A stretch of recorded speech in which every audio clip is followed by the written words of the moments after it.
Good evening, everybody. Thank you very much for joining us in this conversation tonight. It's happening on X Space, on YouTube, on Facebook. Asanteni Sana. On behalf of my colleague Ndu Okoh, who's not here with me this evening, but I'm here, Eric Latif. Asante for joining. We want to look at the Paris Olympics. Kenya was among the countries that participated in the just concluded Olympics in Paris, and we performed quite well, coming up second overall in athletics, just behind USA with 4 gold medals, 2 silver, 5 bronze, 11 medals in total. We are going to be co-hosting tonight's conversation with sports journalist Muturi Mutuota. He's a producer at CGTN Africa. We'll also be having Julius Yego, who is the world-renowned javelin athlete who also was in Paris and is back in the country. He'll be joining us as a speaker.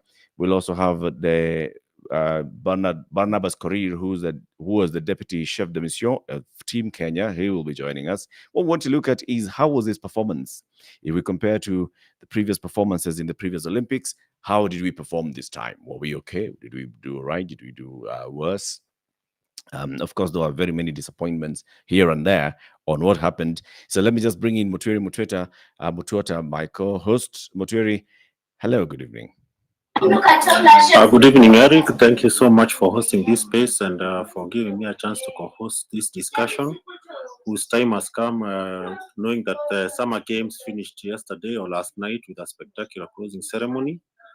A lot of debate has been said about the performance of Team Kenya, and that is what we'll be trying to dissect this evening and try to get the real feeling of whether it was a good performance or it was an if performance, or whether it was a performance that should get the plaudits. Well, yeah, thank you very much, Mutiri. We will be having this conversation as we go along. Also joining us will be Barnabas Korir, who was the deputy chef de mission of Team Kenya all the way in Paris. Some of them are back, some are still in Paris, some will be proceeding to other places. Of course, Mutiri knows this very well because Mutiri has covered athletics in this country for many years. When you talk about some of these athletes that we see shining in Paris and in other world stages, Muturi has actually talked to them since the day when they were young boys and girls and has followed them throughout this journey. And of course, he'll be giving us, for example, the journey of some of these athletes as we know them, as we see them. Muturi, I'll just request you to either close the door or just move slightly further away. There are some people who are behind you. I guess it's in the office. You work late. It's midnight in China, but you're still in the office here in Kenya. So you'll just move slightly, and then this conversation will continue. So as we also go on, I would like you to post in on your comments. What do you think about Kenya's performance at the Olympics? Do you think we did well? I think compared to what we expected for Kenyans to perform, did we perform well? Compared to other Olympics as well, if you just compare to Tokyo, if you compare to the previous Olympics, how did we perform?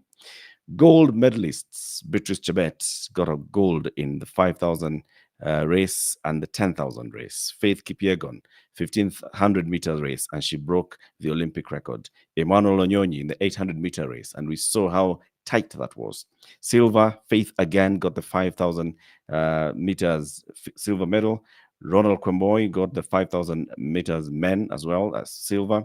Bronze, we had Mary Morai in 800 meters, Abraham Kibiwot in the 3,000 meters steeplechase, Faith Cherotich, 3,000 meters steeplechase for women, Benson Kipruto in the marathon, and Helen Obiri again in the marathon yesterday.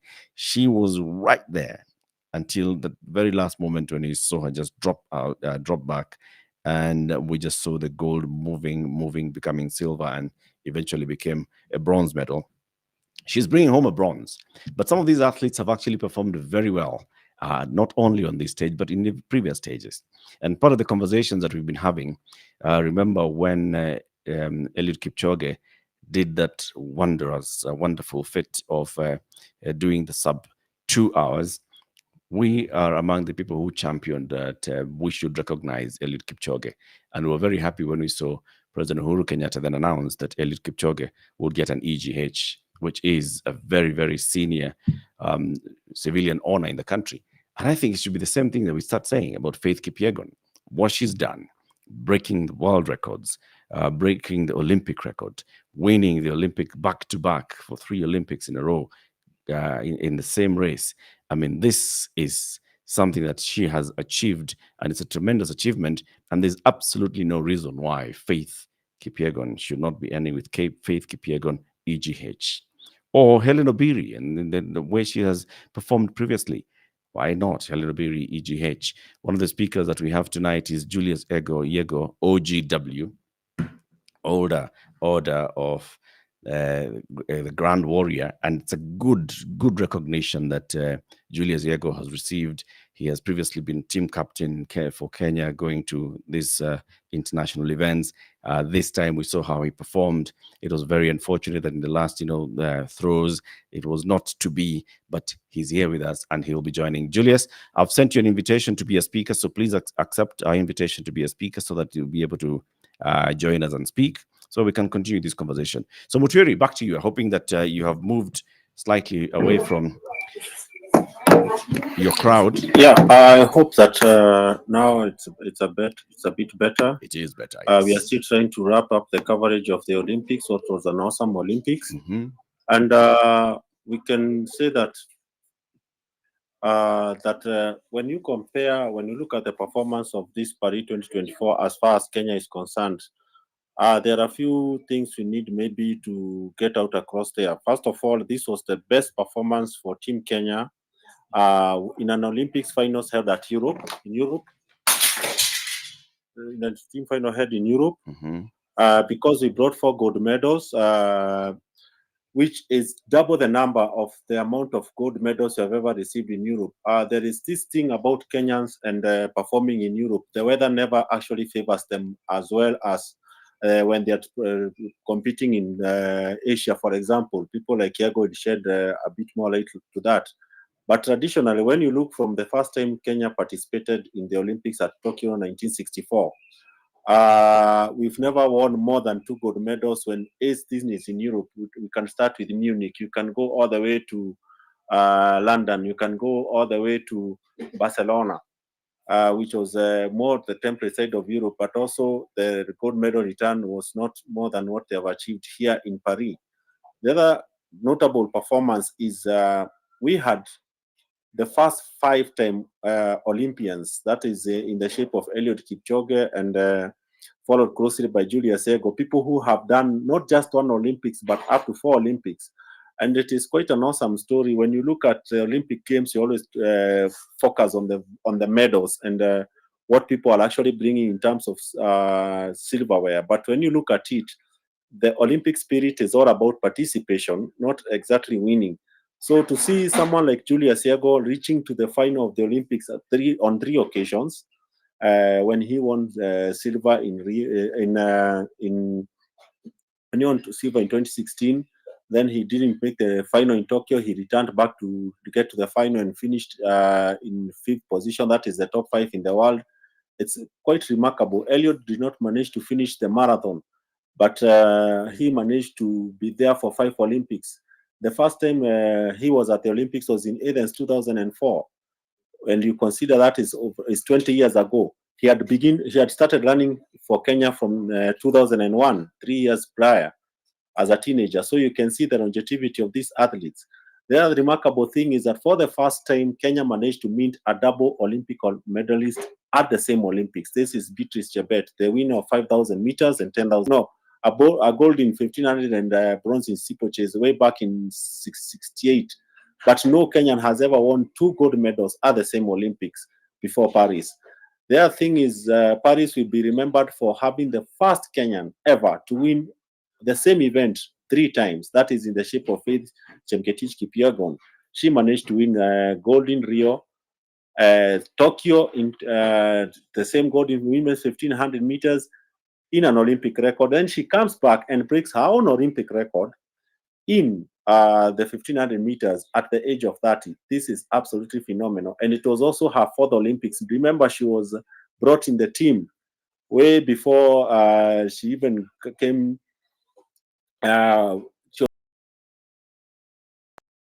To take away from Paris is that for the first time ever, we had a fencer. Yeah, she's German born, but and she missed by just 1 point to qualify for the next stage. That is Alexandra Ndolo. So it was remarkable in that fact that we actually took a fencer to the Olympics, sports that are not associated with this country. We had also participation in things like rugby sevens. For the first time, we had our team participate there for 3 times in a row. This is the first Kenyan team, not individual athletes, that has gone to 3 Olympics in a row. We had the volleyball. Yes, the volleyball have gone 4 times, but they never managed to do it 3 times in a row. And also, speaking of volleyball, one of our players has gotten a contract in Europe, having topped the spiking shots. That is Nafula. So there is so much that we can look forward to say that this Olympics was a success.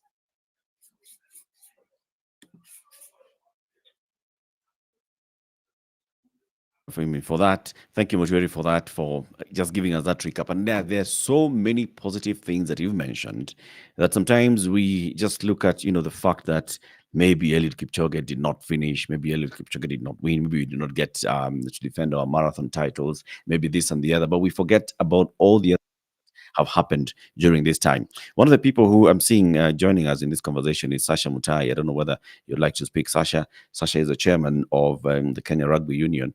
And yeah, like Mutwiri has said, the first time that we are taking our sevens team to 3 consecutive Olympics. That's a big thing.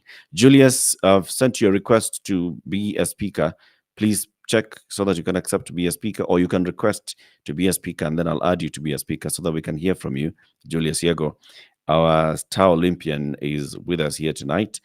Mushiri, I want to come to you again. The fencer. Please tell us a bit about the fencer. So Alexander Ndolo was there. Alexander participated in the fencing for the first time as a Kenya, that Kenya had someone. Where from? Yes, Alexander. Yes, Julius, thanks for joining. I'm going to mute. I'm muting Julius's mic. Yes, Alexandra was she was born in Germany. She's represented Germany and even winning the European title for them. But 3 years ago, she declared for Kenya, her countries of her father's birth, and she went on and to win the African title and qualify for the Olympics. And this she was a very great medal prospect. It's only that in the first round, she lost 12 to 13 by just a single point. We should have seen her qualify for the next round and go out to the medal. Remember, fencing has produced the first Egyptian Tunisian who won silver. The first fencing medal in Africa came from a Tunisian. So you can imagine how close we were to making history, because Alexander Ndoro is way above that Tunisian, but he's a male fencer. So we were trying to break new ground, and she was on the verge of it. Part of it is that when she started her Olympic journey, she was financing her movement, she was financing her training, but NOC came to assist her after her citizenship was approved there, because once you declare for another nation, the citizenship has to go to a process of approval by the IOC. So before the IOC actually confirmed that she could compete in Kenya, I think that was in September 2022 or October 2022. She was doing this on her own, trying to participate on her own. But once the NOC started supporting her, she was able to move around, go and qualify, and put on a tremendous show. It's only that it was so near. And since we have the World Championship coming next year, maybe all the way up to Los Angeles 2028, we can see this maybe as a new sport where the Kenyans can be trying to get into trying to get into the medals here. But Alexander Ndoro, it was a great performance from her. It was heartbreaking, but it was so satisfying. It's one of those Olympic performances that in as much as you are crushed in defeat, you always get, yes, it was so close, because you could not imagine Kenya. The last time we had anything to do with a sport that is has to do with swords or sabers is when Anwar represented us in archery in Rio 2016. So these are rare sports that we rarely get to see Kenya or the people putting the Kenyan strip. And to come so agonizingly close to making it to the next round and also into the medal bracket was heartbreaking for Alexander, but it was also encouraging for us as a nation to know that, yes, we can make inroads into other things outside track running, long distance track running, medium and Mutweri, long distance track running. is there any sort of a federation for fencing? Is there any sort of organization for fencing? Does fencing happen at all in Kenya? No, that's the most remarkable bit about Alexandra. She's just, I'm not saying she's inventing the sport, but she's actually establishing the sport here. So she had to be taken under knock, Yeah. and knock had to step in and do the work that a national body should do. Of course, to make it clear to our listeners, is that there is this universality entries that countries are given for the Olympics, for example, in sports that they are not very strong. So NOC was able to use that as a means to make sure that they are taking care of Alexandra and entering Alexandra because, for example, we are not very good in maybe let's say a sport like skateboarding. Mm. But if we have a talent that we can convince the IOC that this talent can go and compete at the Olympics, they issue the universality tickets. Mm. But the beauty about Alexandra Ndoro is that she had qualified on her own right by winning the African title and also performing very well previously for Germany at the World Championship. So she got automatic qualification, and Yeah. this having gotten the Olympic ticket, then the NOC could come and step in as a federation. So we need to set up a whole structure around fencing, and also use now Alexandra, who is in her early 30s now, to try and get more fencers, so that by the time LA 2028 comes around, we will be having another sport that we can say that we can perform well at the Olympics. Yeah. This conversation is also happening on YouTube and Facebook. Please just go on to Facebook at Eric Latif and YouTube at Eric Latif. Subscribe on YouTube, like the page on Facebook. Follow the conversation there as well. Just drop in a comment. Would like to just expand the places in which you can actually just catch up with these conversations as they go on. Mutweri Mutuota is sports producer at CGTN Africa. He's my co-host this evening. We're looking and reviewing the performance of Kenya's team at the Paris Olympics. He's actually saying this is very good performance. This is the first time that Kenya has actually done this well in an Olympics that's hosted in Europe. We've gotten double the medals that we've ever gotten, gold medals that we've ever gotten, with the 4 gold medals that we got in Paris this time. One of the other speakers that we have is Julius Yego. He was in Paris. He went all the way to the final. And Julius, a very big congratulations to you. Come in now and give us your experience, Julius. First of all, just say hello to everybody, and then first we can then uh, give a round of applause to you, Julius Yego.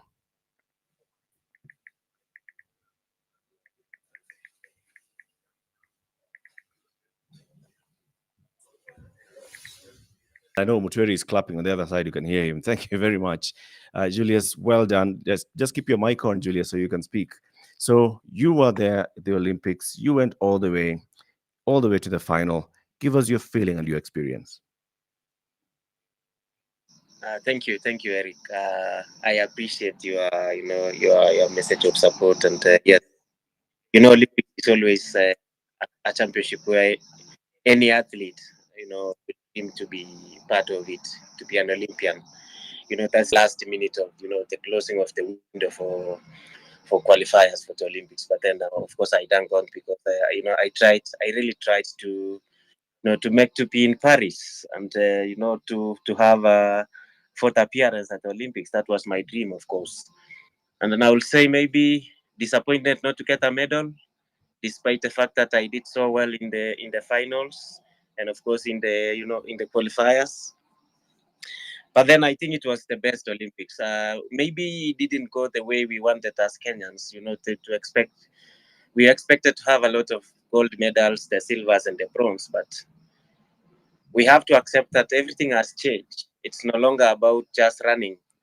It's really changed. Everything has really changed, and some countries have really invested in how to beat the Kenyans, and of course the Ethiopians in major championships.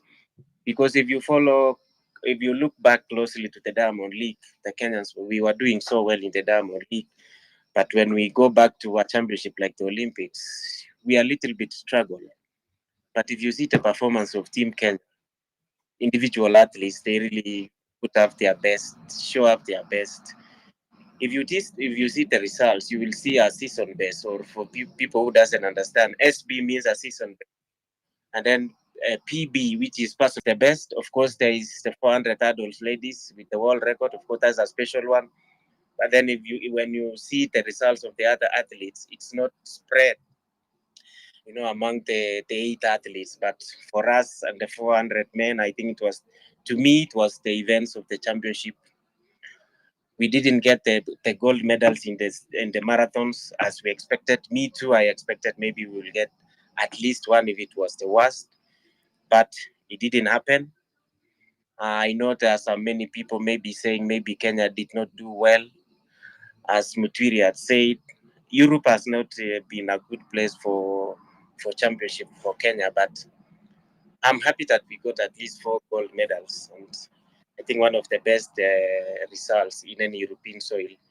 Remember, in London, I think we had 3 or 2, and in Athens, I think it was only 1 in the steeplechase, something like that. And if you see, like in Beijing, it was better. In Rio, it was even much better. So I would say it was the best Olympics. The performance were really pleasing. Maybe we should approach differently going forward. Such kind of championship like the Olympics, we need to plan for a very long term. Like, we should now shift our focus into Los Angeles 2028 on what to do, to improve our performance. But otherwise, I will say the results were good. Let's clap to our athletes. They did so well. I won't even take a minute or a second to say maybe we didn't do something here, which, the public expected us to do. But let's clap for them because they did their best. Indeed, indeed. Getting a medal, but we didn't get. But the results, 13 athletes under 27, we were able to get, of course, the medals. Mutwiri. Yes,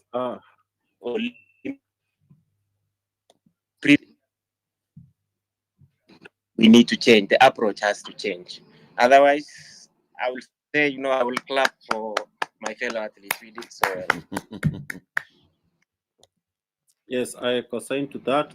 We should clap for these athletes. Julius, just take us a bit quickly. First of all, what does it take to just prepare for an Olympic? Because this is an event that comes once every 4 years. Maybe if you can let our listeners know what it takes, first of all, to prepare, to qualify, and to go there and perform. Thank you. Anything you start has to have a plan. And as an athlete, to me, like having qualified in 2012 as a junior athlete, having gotten the scholarship to train in Finland in 2011, 2012, before the Olympics. Of course, that was my dream to be in Olympic competition. And to me, I would say it takes a lot of planning, a lot of resources, and resources means in terms of the equipment, the facilities, and of course the bigger part of it is the financial perspective, because if there are no anything like that, and then an athlete will find it very difficult to make even to qualify for an Olympic competition. An Olympic competition requires a lot of investment, and I think, to me, for the last, like this one, my fourth appearance, I qualified for these Olympics. I was lucky to appear in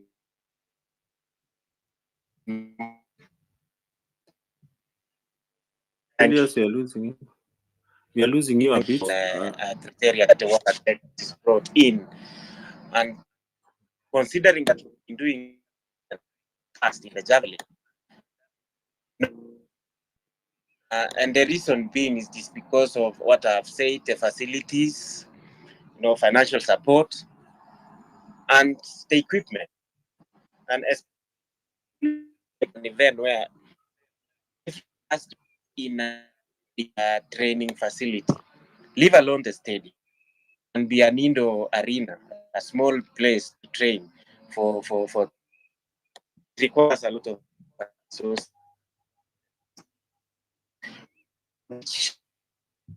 In 20, I qualify for the Olympic. The distance there qualify for the Olympic, a mere 79.50. So it was just a small distance, but it was very difficult for athletes to qualify. But as the standard rise, you expect that the standard will be raised because you need a certain number of athletes to participate in a major championship like an Olympic at every other time. So, but then I was lucky to have been in Finland for 3 months for training. So that shows that I was able to qualify because I had resources at that point in place because I was in Finland. Because I was my my form, I was really doing so well at the moment. So I had a shoe sponsor. I was going to 14, 2015, 2016. I African that's was training in South. Of course, everything else changed. So if you put across all the events that Kenya always feel, athletes who have always been qualified. Julius, Local we're having challenges. Julius, getting you. that has very good. Do you get me? You're breaking. You're breaking for a bit. Let's just take a break and see maybe whether you'll be able to catch a better position wherever Okay. you are as you continue. Mutwiri, Mm. you hear what Julius is Yes. saying. I mean, it's taking him a lot to train just to get there and to go all the way to the final. So locally, there's a lot that we need to do to make sure that we can facilitate our athletes. Some comments that's coming in. Mogo Mosby says, fantastic performance by Team Kenya, but what can we do to get more field entries? I see so many talented students in high jump, and of course, you've seen this, even on social media. People asking, Yes. surely, are you saying that we cannot really get guys who jump, who can do long jump, high jump, who can do more and join Julius in javelin? Why doesn't it go beyond that? It's obvious that our track dominance is unsustainable without being supplemented by other entries. Yeah. Julius has just painted, for example, his journey to Paris. Yep. First of all, lack of facilities in Kenya and lack of top competition in Kenya means that for him to go and get the Olympic ticket, the direct Olympic ticket, he had to fly outside the country. We all know with the prevailing economic climate that we have in this country, for an individual to actually get into a plane ticket, get entered into an event, because these events you can't just show up and say I want to compete here because I'm this.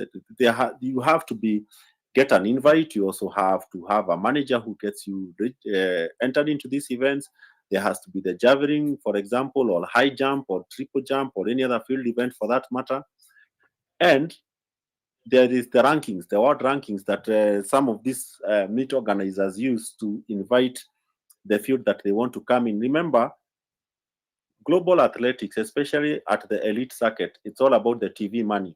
So people will not want to bring people there who, for lack of a better word, will come and post very poor performances. It's not a national meet.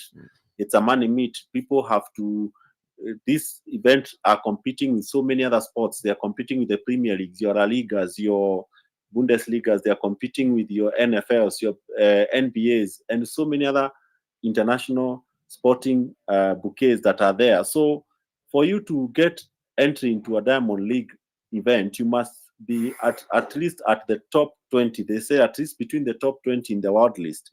Getting there, and you're not having the investment that Julius is talking about, it's quite a taxing thing. And for someone like Julius and people like Alexander to actually put that Kenyan kit, it means they have gone over and above. Sometimes they have to rely on scholarships. I remember when before Iago became the world champion in 2015, he had to be taken to some scholarship in Finland to be able to train with people like Vitkamaki, the former world champions, and Dor Kitsen, the former Olympic champions.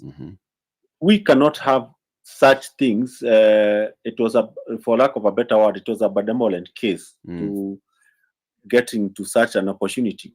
Now, if and this is because Diego became an internet sensation even before the advent of now what we have or what we know as X or TikTok or things like Instagram. He ran his act on YouTube. Yep.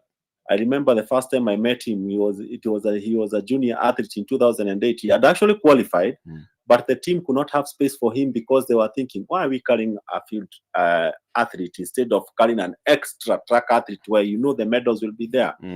And some of my colleagues and myself, we made some noise, and he was able to go to the All Africa Games, and he won his first gold medal for Kenya.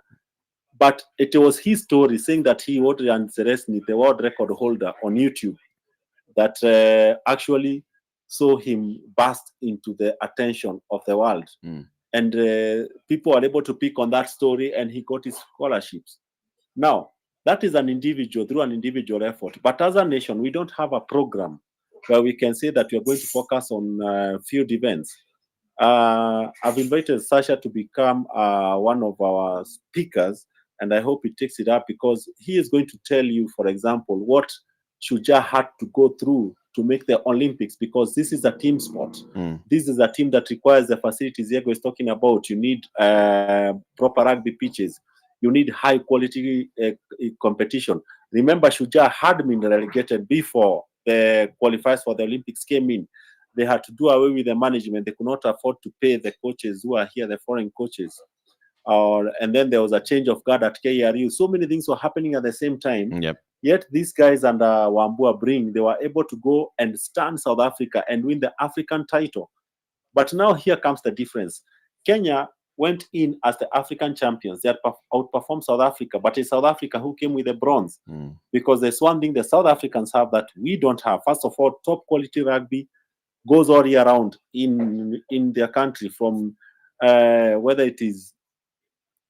you can mention from the junior level, whether it is the senior level, there is always rugby coming in South Africa. You cannot compare the kind of facilities they have. Maybe Sasha will tell us more because they have gone there. But at the end of the day, after we got our ticket, we could only train within Nairobi and also go to Miramas, where the city was kind enough to allow our team or to sign a partnership with our team to train there. Now, between Miramas and the Olympics and all that, South Africa are playing everywhere. But here we were just training here in Nairobi, go to Miramas. We don't have the top quality. We don't have the top quality competition that is needed. That is the same thing that is affecting Malkia strikers. These girls are very good, but we need to have enough money to send them to the elite circuit where they can be competing with the likes of Italy, Brazil, Germany, Serbia, and all those other countries that beat them. Because, for example, they pushed the bronze medalist, Brazil, in their opening game to 14 to 17 points in a set. A set is 25. So it means that our teams or our athletes just need just a little bit more investment for them to realize their potential. So that is why I'm saying, looking at this performance, based on what we are working with, as far as preparing the team is concerned, as far as investing the team is concerned, is a performance we should be very happy about. And as much as Diego said, we expected more. But if you look at ROI, return on investment, based on what we are putting in and what we got out, I think we got away with a lot from Paris. Okay. Whose job is it to mobilize the finances? Maybe you'll talk to us about that, and maybe even Sasha Mutai, the chairman of KRU. You've been invited. You can pick up the mic, Sasha. Accept to be a speaker so that we can hear from you. I remember when Sasha became chairman of KRU, and we hosted him. He was talking about the plans that KRU would have in terms of just mobilizing for resources and seeing how we can get rugby to be played at all levels, like you're saying, Mutwiri, and then being able to, nurture players in various stages of rugby and making people feel that, rugby actually can be a good sport, can be a productive sport, can be a meaningful sport for people to perform in and to succeed and excel. Of course, we have seen previous players, individuals who have risen very well, but still, as a team, there's still a lot of work that needs to be done. If we are talking about them preparing in Nairobi, and then them requesting a city to Miramas to host them so that they can then go there and perform better. We are then talking about a lot of work that needs to be done. Sasha Mutai, we're waiting for you to accept our invitation to be a speaker so we can hear from you. Meanwhile, Muteri, there are a couple of questions here. Diki Wawesh says, where do NOC Yep. take the finances that they receive from before and after Olympics? What infrastructure or programs can we credit NOC to have supported, either to federations or their own program? And also, Diki continues to say, my issue is about NOC. What role do they play after Olympics? After Julia said we should now start thinking about LA 2028. That is NOC. So, what role do they have in making sure that, for example, we excel and even produce, take people for more events in Olympics in 2028? Latif, thank you for that question. Let's first of all try to clear up what is the role of NOC. The NOC is the National Olympic Committee of Eric, Kenya. can I chip in on that? Okay. Yes, you can. Here you go. So, like, yes, NOC, of course, depends on the federations to to give them the athletes, because remember, NOC just receives the competitors for any competition from the federations. For example, they will wait for Athletics Kenya to name an athletics team for them to to come in now and take the team. But then I think at some point in 2021, I once asked one of the days when we were in Tokyo, I asked one of the officials that what happens, after the Olympics, because after the Olympics, everything ends there. The hypes end there, the talk ends there, the post on social media ends there. Until now, we have the next Olympics. Why don't we have a running investment whereby, yes, every year we have new athletes coming up. You don't expect to have Julius Diego throwing again in 2028 at a very high level. Age, of course, is a factor. Yes, I can still do it, but we need to ask ourselves, where do we go? When we identify these athletes today, we need to identify another one tomorrow, so that we have a continuous, where we don't have to wait. Like at the moment, I think Kenya is going, athletics is going under something like transition, especially on the male side. Remember in 2004 when Ezekiel Kemboi was winning Olympics, I remember I was informed too. And I came as a junior and I competed alongside him in Team Kenya until just recently in 2016, when he say now he's retiring. So we didn't look into the future that we need somebody who will take over from Kemboy. We depended so much in senior athletes to get new athletes to to take over from them. Like for now, I'm almost exiting the stage, but there's nobody who is closer to me.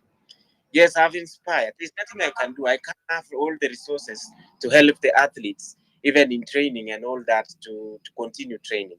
I'm an individual athlete. It is not a team sport where you have many people joining you. Remember, the sport itself, like javelin, is a sport where many people fear to pursue it. The dreams in javelin are very dim. It requires somebody who really has a big heart to continue to do it, considering the fact that Kenya is not well known in it. So for them, they need to continuously, look at the talents and sponsor them. It doesn't have to be when we are closer to 2028, we start now, running up and down and saying, no, what can we do for us to get these athletes to continuously train? Remember even the story of the fencer athlete. At some point, she was struggling, to get sponsorship.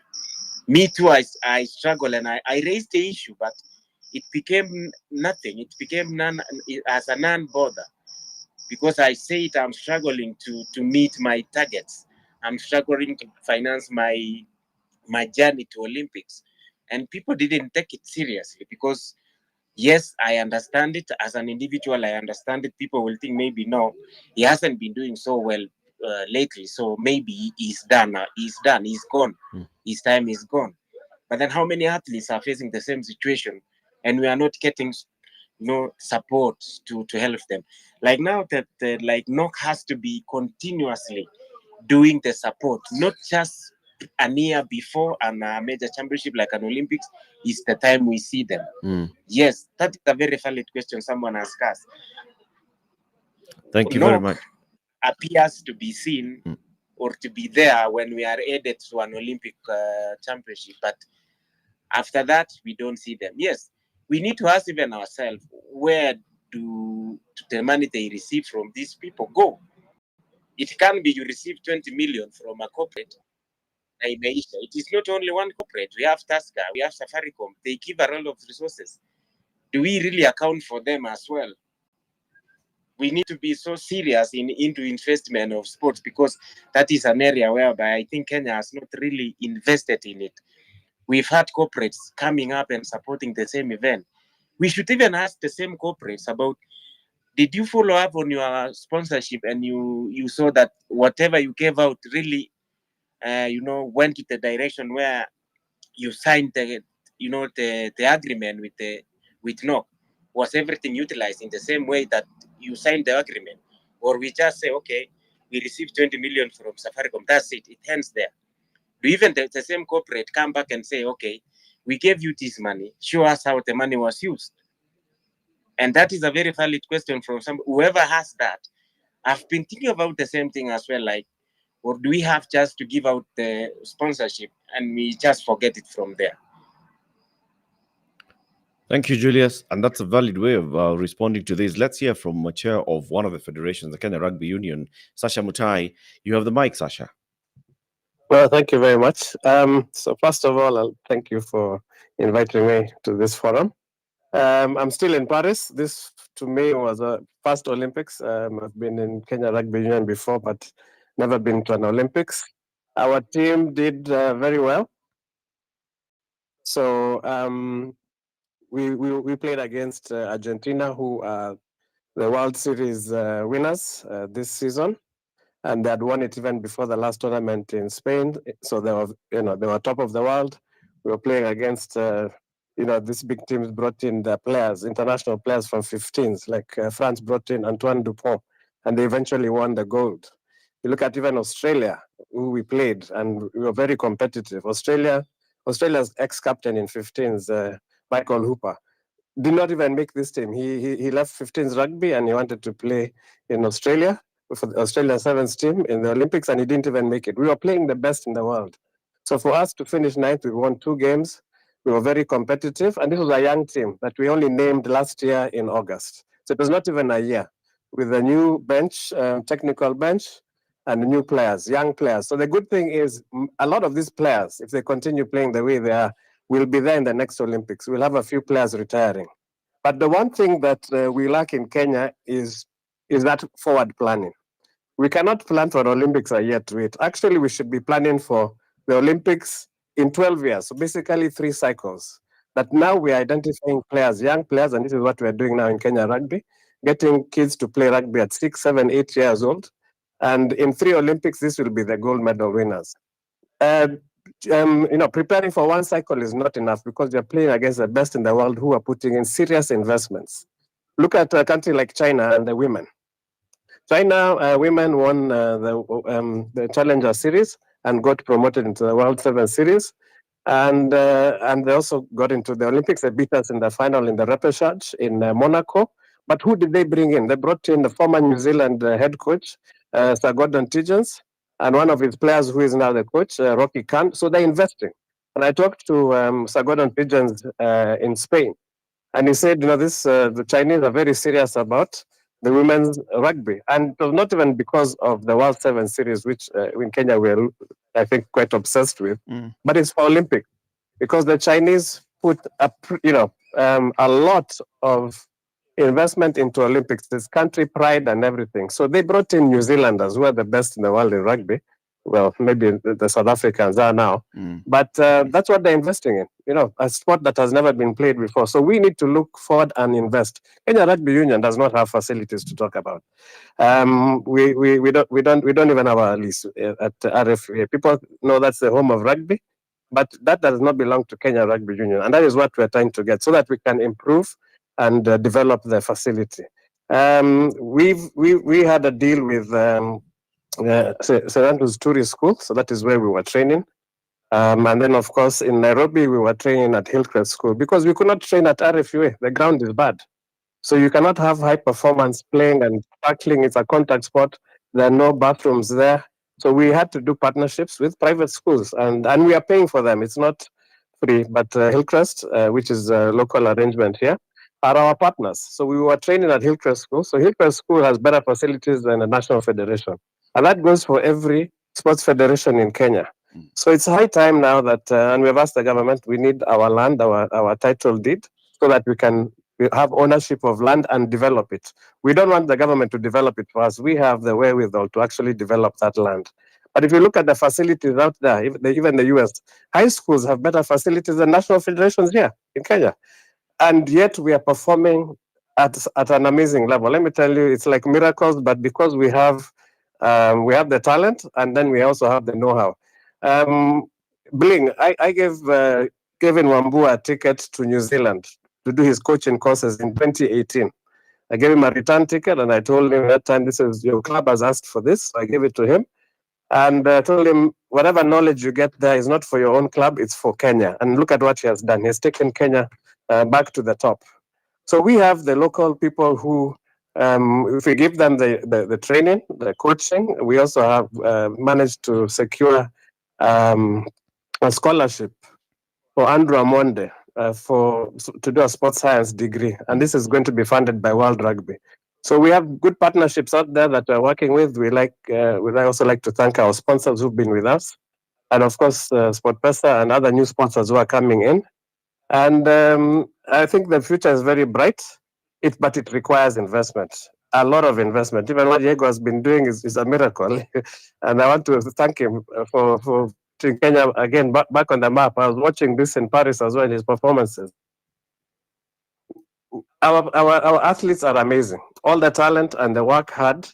But if we could put in more technical investment in sports.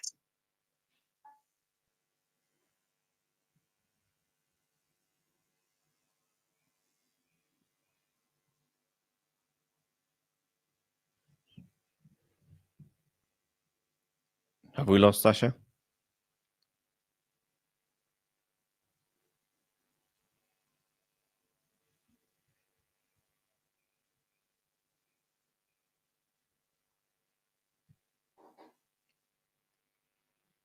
It seems we've lost Sasha, but I can see Korir has joined as a speaker. Okay. So, Bwana Korir, karibu sana. And pole kwa safari na uchovu mingi kutoka huko France, because this is not something that started in the last 19 days. So, Mr. Korir was the deputy chief of Mission.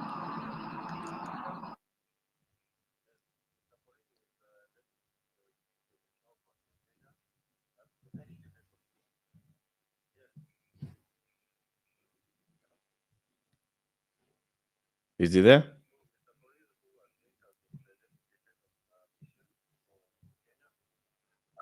He's also an executive member of the National Olympic Committee of Kenya, so he'll be in a position to answer some of the queries you've raised about the funding and what the funding does between Olympiads, because it's careful to note that the period between one Olympics to another is called an Olympiad, the 4 years intervening.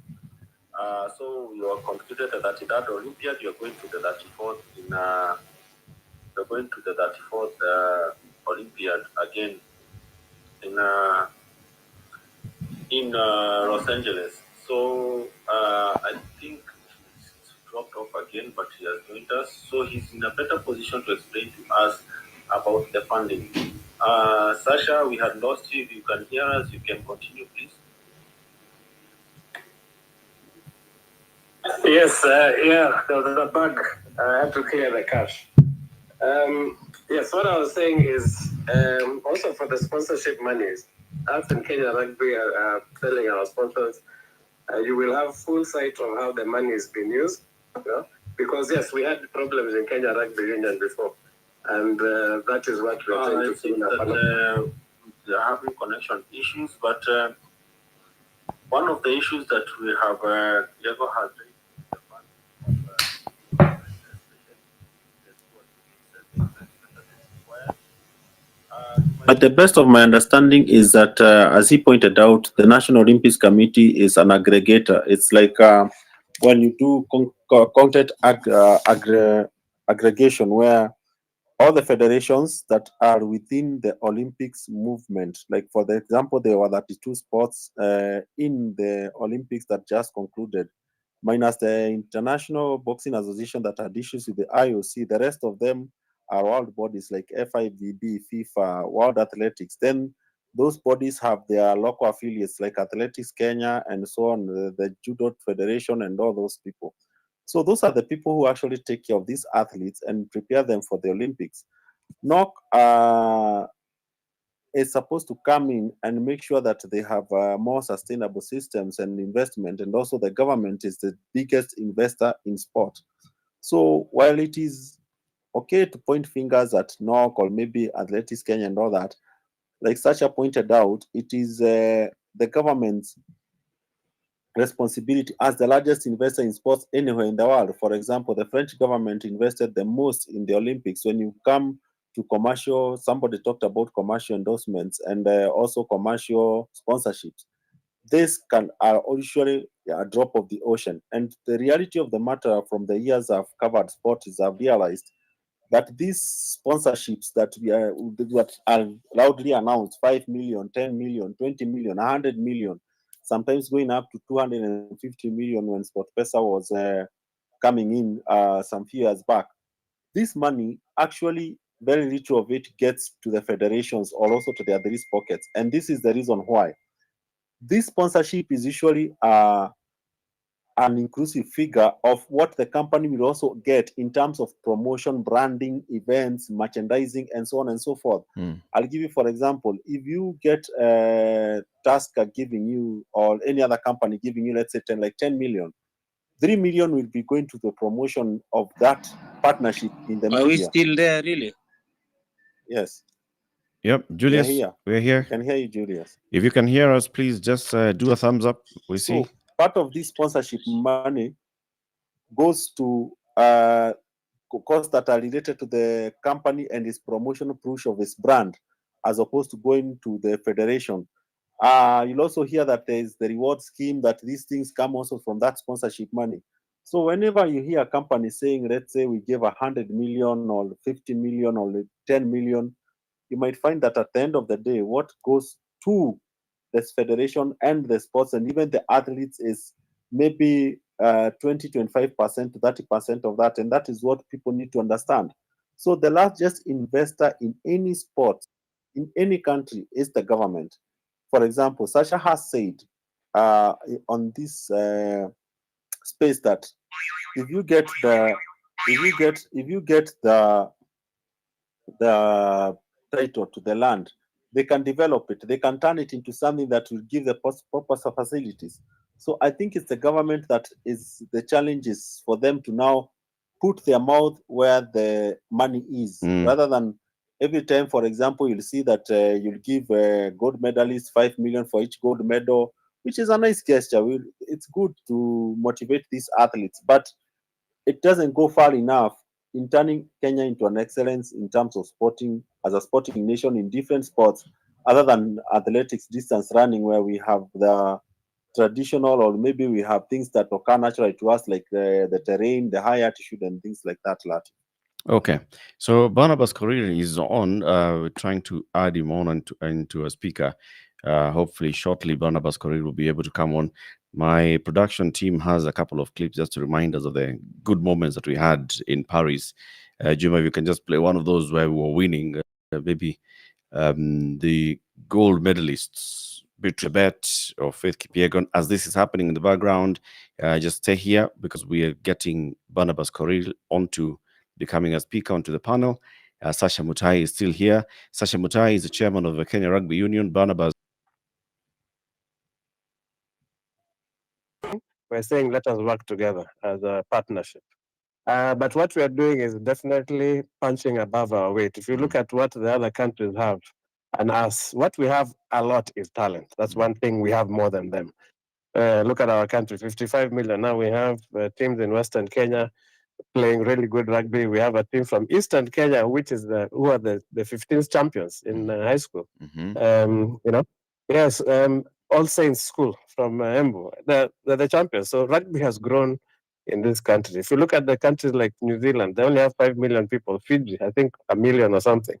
We have a lot more talent in this country, and if we do things the right way, we are going to be world beaters in every sport. Believe me. Thank you, Sasha. Anybody who'd like to contribute, please request for a mic, and we're gonna give you a mic. My co-host Muturi Mutota had some kind of challenges a little bit earlier. Muturi, can you hear us now? Eric. Yes, Julius, please go ahead.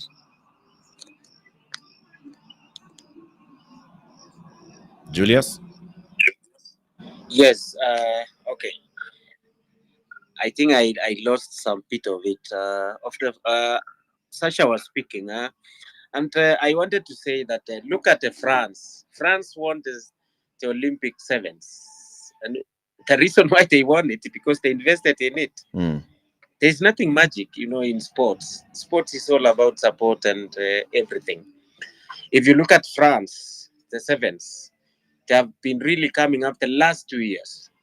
They have been really coming up, and they won it because the government of France supported them in any way they wanted to be supported, and they won it. Look at a team like Argentina. Argentina, they have been supported for a very long time. Like they had, like as Sasha said, you need to have like even 4 phases of support. Yeah. 16 years. If you're focusing on an Olympic, you focus on a long term investment, not just an year two, and then you start now giving us the money. That will be like, oh, you want to please me to qualify for an event, So we need to have a very strong support, and we need to ask ourselves also. Our corporates are not coming to our federations for sponsorship.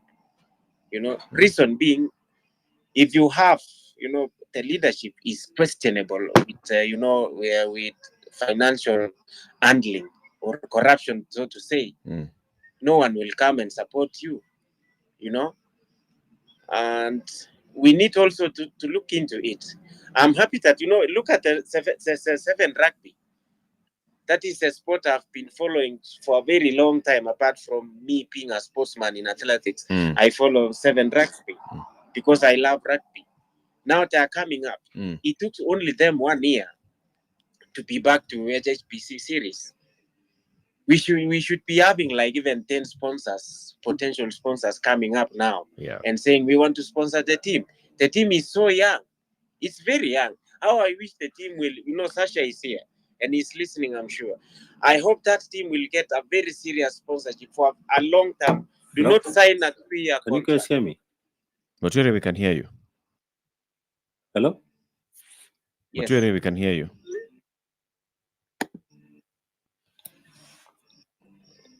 Okay, like I was saying. Yeah, go ahead. For Sasha, do not accept a 3-year term. Accept a long term, let's say 4 years. You will get the value of your, the sponsor from the potential corporates for you, for your federation to run. A 1-year sponsor is too little and too soon to realize the results. Let's have a long-term investment. Indeed. Even when corporates come, propose a long-term investment into it, so that you will have it for a very long period, where you will realize even the results of getting the sponsorship. Like for me, if I can sign a contract of 6 months or 1 year, I might not realize the results. I'm a human being. Sometimes the body can accept the kind of training you're undergoing, or it can refuse. So, but then if you have like 3 years, 4 years, even the corporate will gain more than the value of their money will even be bigger, because I will do so well and people will associate me with that, corporate. Like when I did with Tasca, I did with Orange, it was long-term investments. Very good. I always say maybe I did so well at that point because I had people who were closer to me looking at me and expecting results. But when you are out there, nobody knows about you. And also that's a problem also we have as a country, whereby corporates, I think they are scared of doing such kind of investment. I don't know why. Of course, we will always say corruption or anything. Yeah, of course, corruption will be a red flag to any corporate, because what is coming in is financial support. So, like for Sasha, RFUA doesn't even have a sponsor. The last time they had a good sponsor was Safaricom. But then when they were out of HHP for some time, like 1 year or so, I think maybe they lost it. I don't know. I will say, but they do not even have their own training ground. They have to depend on, as he says, schools, places to train, which is a shaming as well, because as a country which has been doing so well in the circuit, and we don't have, a facility for them to train, even the sponsor to the athlete himself. Like you can't pay a 7 rugby player 10,000 and you expect the athlete to perform. Yeah. He or she, the athlete has a family, and of course, has many things to do. We need to rally behind them and say, okay, we want this and this and this, and they will do so well. I'm happy for rugby because they are back, and I wish they will continue like that for a very long time. Thank you, Julius. There are a couple of people who want to speak, and I want to give the mic. So, if you'd like to speak on this matter, looking at Kenya's performance in the just concluded Paris Olympics, looking at our future, looking at track and field, and all our events, you can please request for the mic. We're going to give it to you. The first one to go is Paul Tuitoek. Paul, you have the mic. Thank you very much, Latif, for the opportunity. Um, and I want to commend you for hosting this quick recap of what happened in the Olympics. So maybe what the majority, the leader of majority in the Senate mentioned, that science is catching up with the athletics performance. It looks like that is where we are now, especially for our sprinters. Yeah. Because Omanyala did very well when he went to South Africa and he trained there for several months. He came back, he did very well. He improved his performance actually. So I think the magic could be they need a camp in the low altitude area. And that has not happened. As Diego mentioned, we don't have any serious funding for our athletes for long range, maybe 1 year before the Olympics. And I saw what Botswana are doing. They put an athlete once they qualify for the Olympics, even if it's 1 year early, they put them on $600 as stipend, plus another, while they are just training. So I believe the government can support, can do more support, because they've been trying. Okay. But we are saying if that can be done further, our sprinters can. So we need to do some work on sprinters and look at some of the areas we can improve and focus further. Now, so I think for the other sports, we need to take it up from now. My general comment, just we need to have a development plan for our athletes in all areas. From the time they finish the primary, they go to secondary, and we need to create opportunities for them, either by providing scholarships in their top schools and also in the universities. Myself, I am actually in the universities, and we don't even have a stadium which is workable in the universities, and this is a big weakness which we have seen. And universities have the highest concentration of talent in the country in all sports, be it volleyball, hockey, rugby. Quite a number of our top athletes from rugby are from the universities. But at the moment, we don't have a walkable stadium. The one in KU is a track of 6 lanes. So we cannot say we have a track and field which is using tartan. To even run a track and field event. So we require that kind of investment in generally in the country. But otherwise, I want to agree with Sasha that we have talent in the country. That's a big opportunity. If the government can get plus other sponsors, which Diego has emphasized, I believe we can go places. Thank you very much, Latif. Thank you very much, Paul. Mugo, you have the mic now. If you'd like to raise an issue or comment, before you come in, Mugo, let me read this one by Busiene Kemoi, who says, happy for Julius Diego. He really struggled both with injuries and financial struggles. Ask him about his next plans now that he had two of his biggest throws since August 2019 as the qualification stage and then the final. At some point, Julius, you'll come back and respond to that, not now. Pinch of Salt says there are sports like racket sports. I have seen Okutoi trying her best but not able to break through.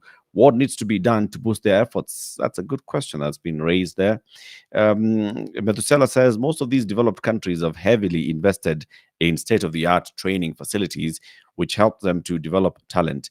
Kenya is without a doubt a sports powerhouse with so much talent still untapped. We need to invest to unlock our full potential as a nation. I think that's just going back to what the speakers so far have said. Julius Diego has said this. Sasha Mutare, the chairman of KRU, is saying the same thing. So this is something that, yes, needs to be done. Mugo, you have the mic. All right. Thanks, Eric. I hope I'm audible enough. Yes, just be a little bit louder, slightly. All right.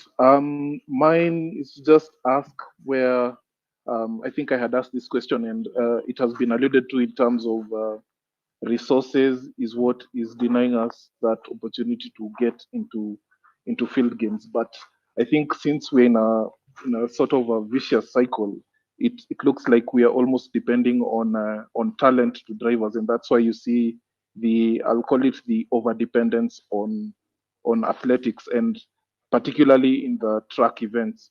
But then again, that cycle comes back to us when we have countries or athletes from different countries who are no longer shying away from what possibly they could have considered taboo.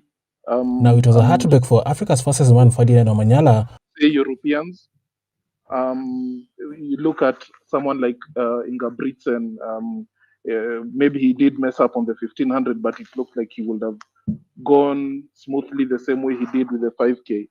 These are races that we traditionally consider to be ours. Like there was a lot of protests from us not winning the 1500 or so. But you see the direction that sports is taking is that these guys are investing and they're putting funds into it. So you have people like Hodgkinson looking very calm while they're taking the 800 meters, while we are looking at only dominating in track, which is now being challenged by we're used to Ethiopians or Moroccans, Algerians challenging us for these middle distance races. But now we are seeing a crop of Europeans who are really coming out strongly, and they're looking like they could even take over dominance of such sports that such events that we are used. Look at the 3000 steeplechase when we were so almost always assured of that hat trick of medals.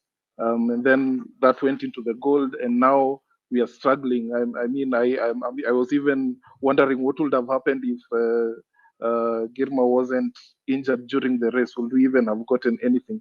So since we don't have resources and we are depending on our talents, so to say, it means that we are not developing the sport to the level which we want. So every time we're going out to the Olympics and the expectations of Kenyans are not being met, because I think to some people they see the 3000 steeplechase and they still think it's the Kemboi era. So they're still counting the gold on that one. But we need to wake up to the reality of what we have.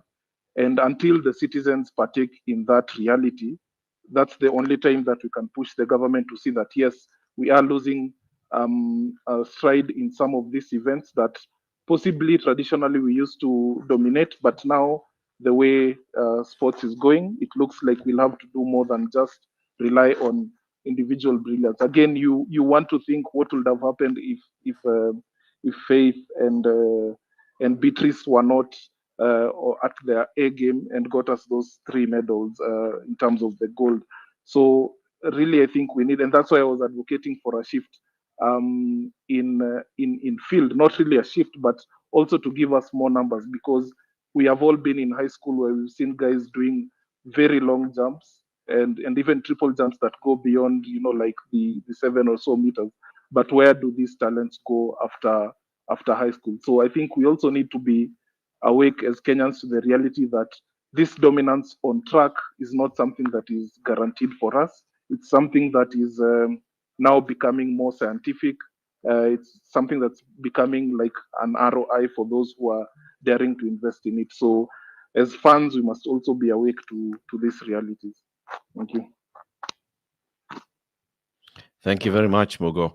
Anybody else would like to speak, you can request the mic and we are going to give you the mic. Mutweri, you're hearing the comments here. And Julius, you can also Yes. come in. And let's first hear Julius responding. Julius, you've been asked a couple of Yes. questions.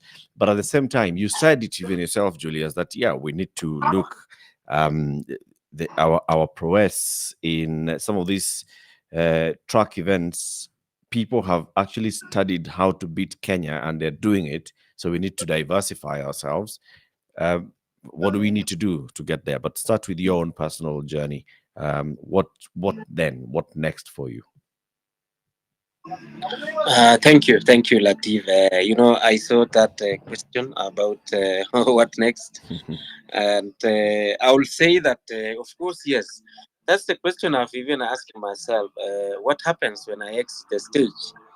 And of course, that question has kept me, keep going, because if I stop today, unfortunately, and I'm not saying it out of like pride, like happens when Diego stops, it might take us a very long time to have an athlete in big events, leave alone javelin.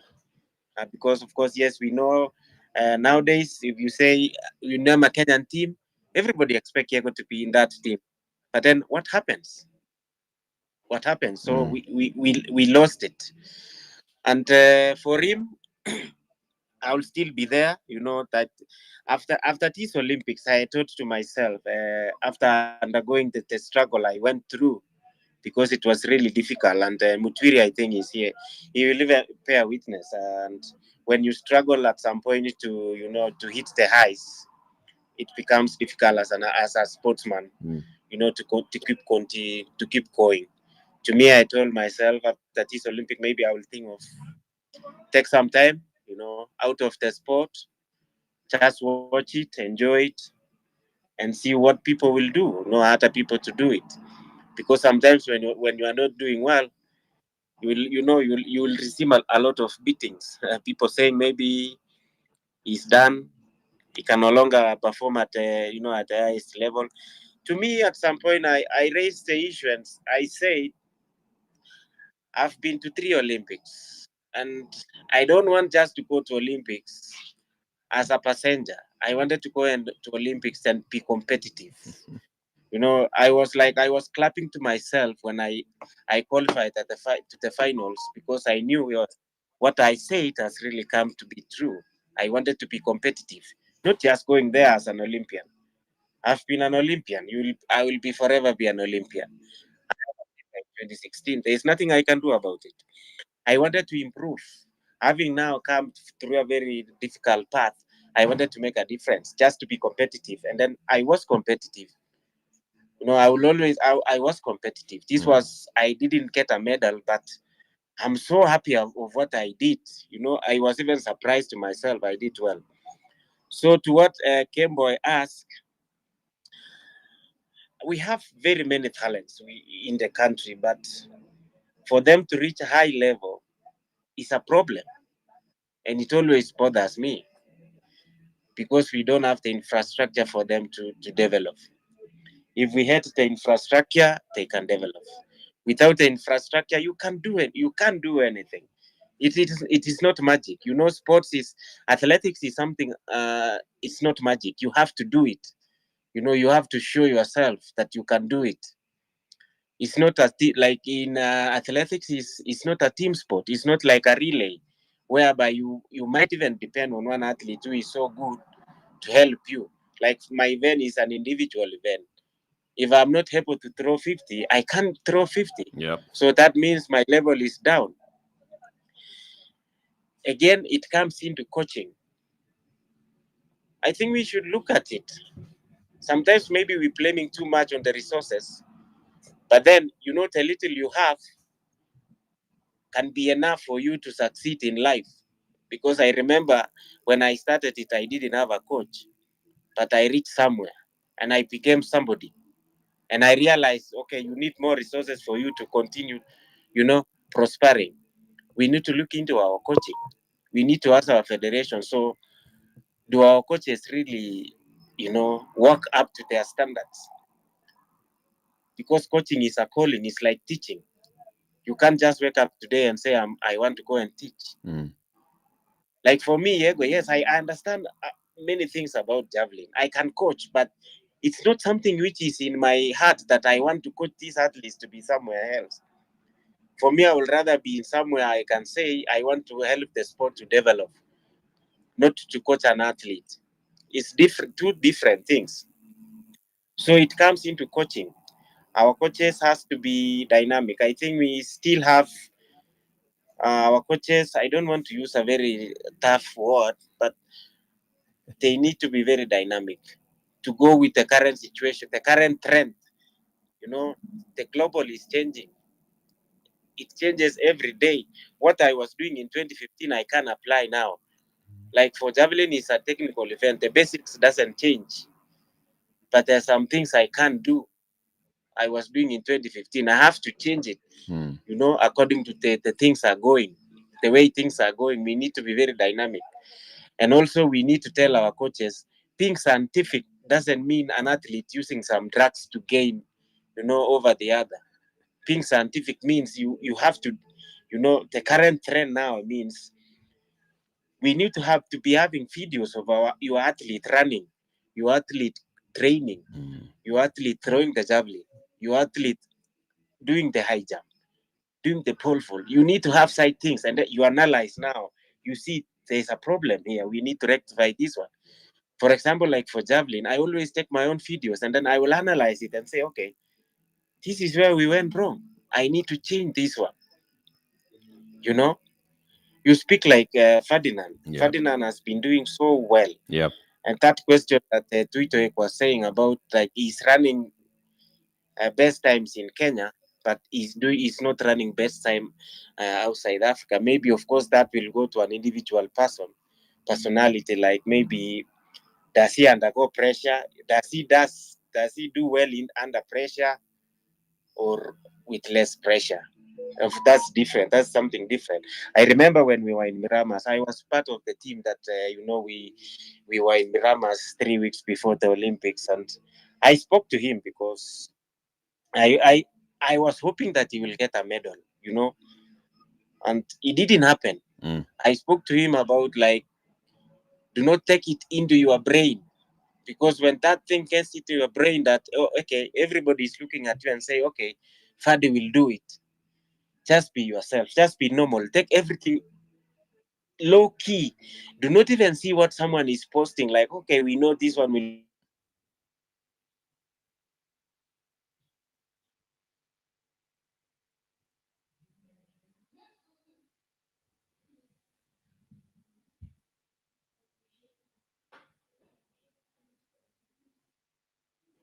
key. Do you have Yago? To have lost him. We seem to have lost him. Yes. Innocent, can you hear us? Let's see if other people can hear us. Yes, I can hear you, Eric. Okay. So, Innocent, you'll come in shortly, but I want to ask this question as well as you come in, because I'd like us to also talk about the conversation that was happening, in a big way on social media as well, is with regards to athletes who are born Kenya and they are running or competing for other countries. We seem to have lost very many good athletes. Like this other one that my production team wants to play, a clip. 24-year-old girl win Yeah, go ahead. Yavi, who just nailed it on women 3000-meter steeplechase. Yes, guys, when she started running on track field, she was on 5th position. You can see she jumped, she was running fast. But when she was running, she took her time. It was a great mind of presence because when she was Yep. So that's about Yavi. Moteri, what is this? So we over years we seem to be losing one good, two good, three good, four good athletes. Are we losing them, or is it a good thing for Kenya when they end up also playing and competing for other countries? Maybe I can take Eric, that. sorry. Yes, maybe I can take a bit of that before Innocent comes in. Yeah. When it comes to nationality and change of citizenship, I think Diego mentioned something about the globe changing. We are seeing people choosing to represent other countries. For example, On the conversation, what do you wish to see happening to support not only rugby but all the other sports? Yeah, thank you for this. I just like the government, to come in more strongly. They've done really well. First of all, I want to commend them for what they've done so far, because I've been in rugby administration before and also as a player, and this level of involvement has not been there. But we need a lot more. We need better facilities, and if government can partner with private sector, that would be even better, because of course the government is dealing with a lot of other issues, but they have the land. Kasarani has over 700 acres that can be used, that can be developed by private partners for all federations. Ideally, to have some land in Kasarani where they can have the high performance and centers and facilities to train and to play. So government needs to come in. That the master plan for Kasarani was done before 1987. All that we have developed there is the stadium.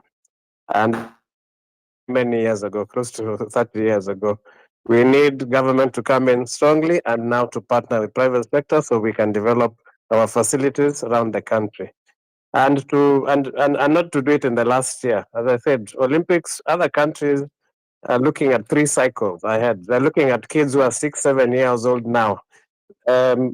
Sports like gymnastics, people win gold medals at 15, 16. So the kids are tracked. We have to have government come in and also building up this, tracking athletes from when they're young all the way to performance sport where we are right now. So we have the know-how. We want to partner. We want the government to come in strongly, and we can partner with the private sector. thank you so much, Sasha. And that is it. Thank you very much. And I think, with all the talent that we have, we cannot betray that talent. We have to go the extra mile. And our athletes are world beaters in every sport. We can be world beaters in every sport. That's true. But very quickly before you go, Mr. Mutai, there's some time I dropped out of the space, but I was answering a question on sponsorship. I was, as a federation chief, just try to tell us briefly, let's say company X gives you 10 million. How much of that 10 million actually comes down to the union and to spend maybe on the player development and all that? Just quickly before you go.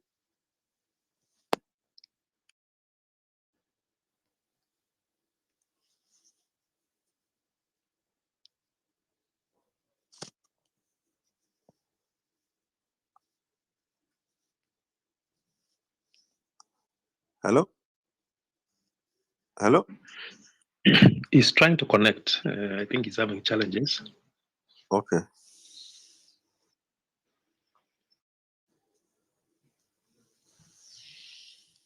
Yeah, so my mic is now on. Sorry, I think we seem to have lost Sasha. I think he finished and he dropped. Maybe he's trying to reconnect. So maybe we move to Innocent Motwiri. Yeah, we can move to Innocent. All right. Yeah, Innocent Moturi, not Moturi. Innocent Moturi. Eric, thanks for this space. Sasha said something very fundamental. You have talent. If you look at when you watch at KSSA, Kenya Secondary School Sports Association, you see the talent you have: soccer, football, volleyball, and everything. But where does this talent go? How do we harness this talent? That's a question we should be asking ourselves. And you also ask a question, why are Kenyans changing nationalities? First and foremost, we also, as unions, need to look at ourselves. I've been in rugby management, I've been in the union director, and currently I'm associated with one of the top clubs in Kenyan rugby. But you must look at what are the unions doing. Some unions are in like cartels, and that's why you find that the new crop of players coming in can't break through. So what do they look for? They look for other alternatives. That's why they change nationality. And you see, for most of the athletes you have, apart from probably rugby, most of them come from very humble backgrounds. At the end of the day, they ask themselves, what is your talent bringing home? How are you going to sustain your family? So that's why they have to look for spaces and run out of Kenya, change nationality, and make some money for the families and for themselves. So we must address those things and also start from the union. We cannot be bashing everybody else, but as ourselves as unions, we don't look at ourselves and how we are supporting the talent we have. On the issue of government putting in resources, the Kenyan government talks about the youth not having jobs. If you go to America and other developed countries, sports is the largest employer. When the sporting, when we started the sport bettings came into Kenya, the government started taxing them. The money was supposed to go into sports. The first year of collection by KRA, the Uhuru government decided this money is too much. They lumped in everything there, Linda Mama, Kila Kitu. So you find what is going to sports is so minimal and it cannot be sustainable to retain some of the top talent we have in this country. For me, I feel strongly that the government has let us down. If you look at like the American government is going, the sports is top of their mind. How do you harness this talent? How do you keep these young people busy? China is doing the same. Europe is doing the same. Africa, we are being let down. Jamaica is falling behind because of the same issues we're having in Kenya. This is the first Olympics you've seen Jamaica has not won anything.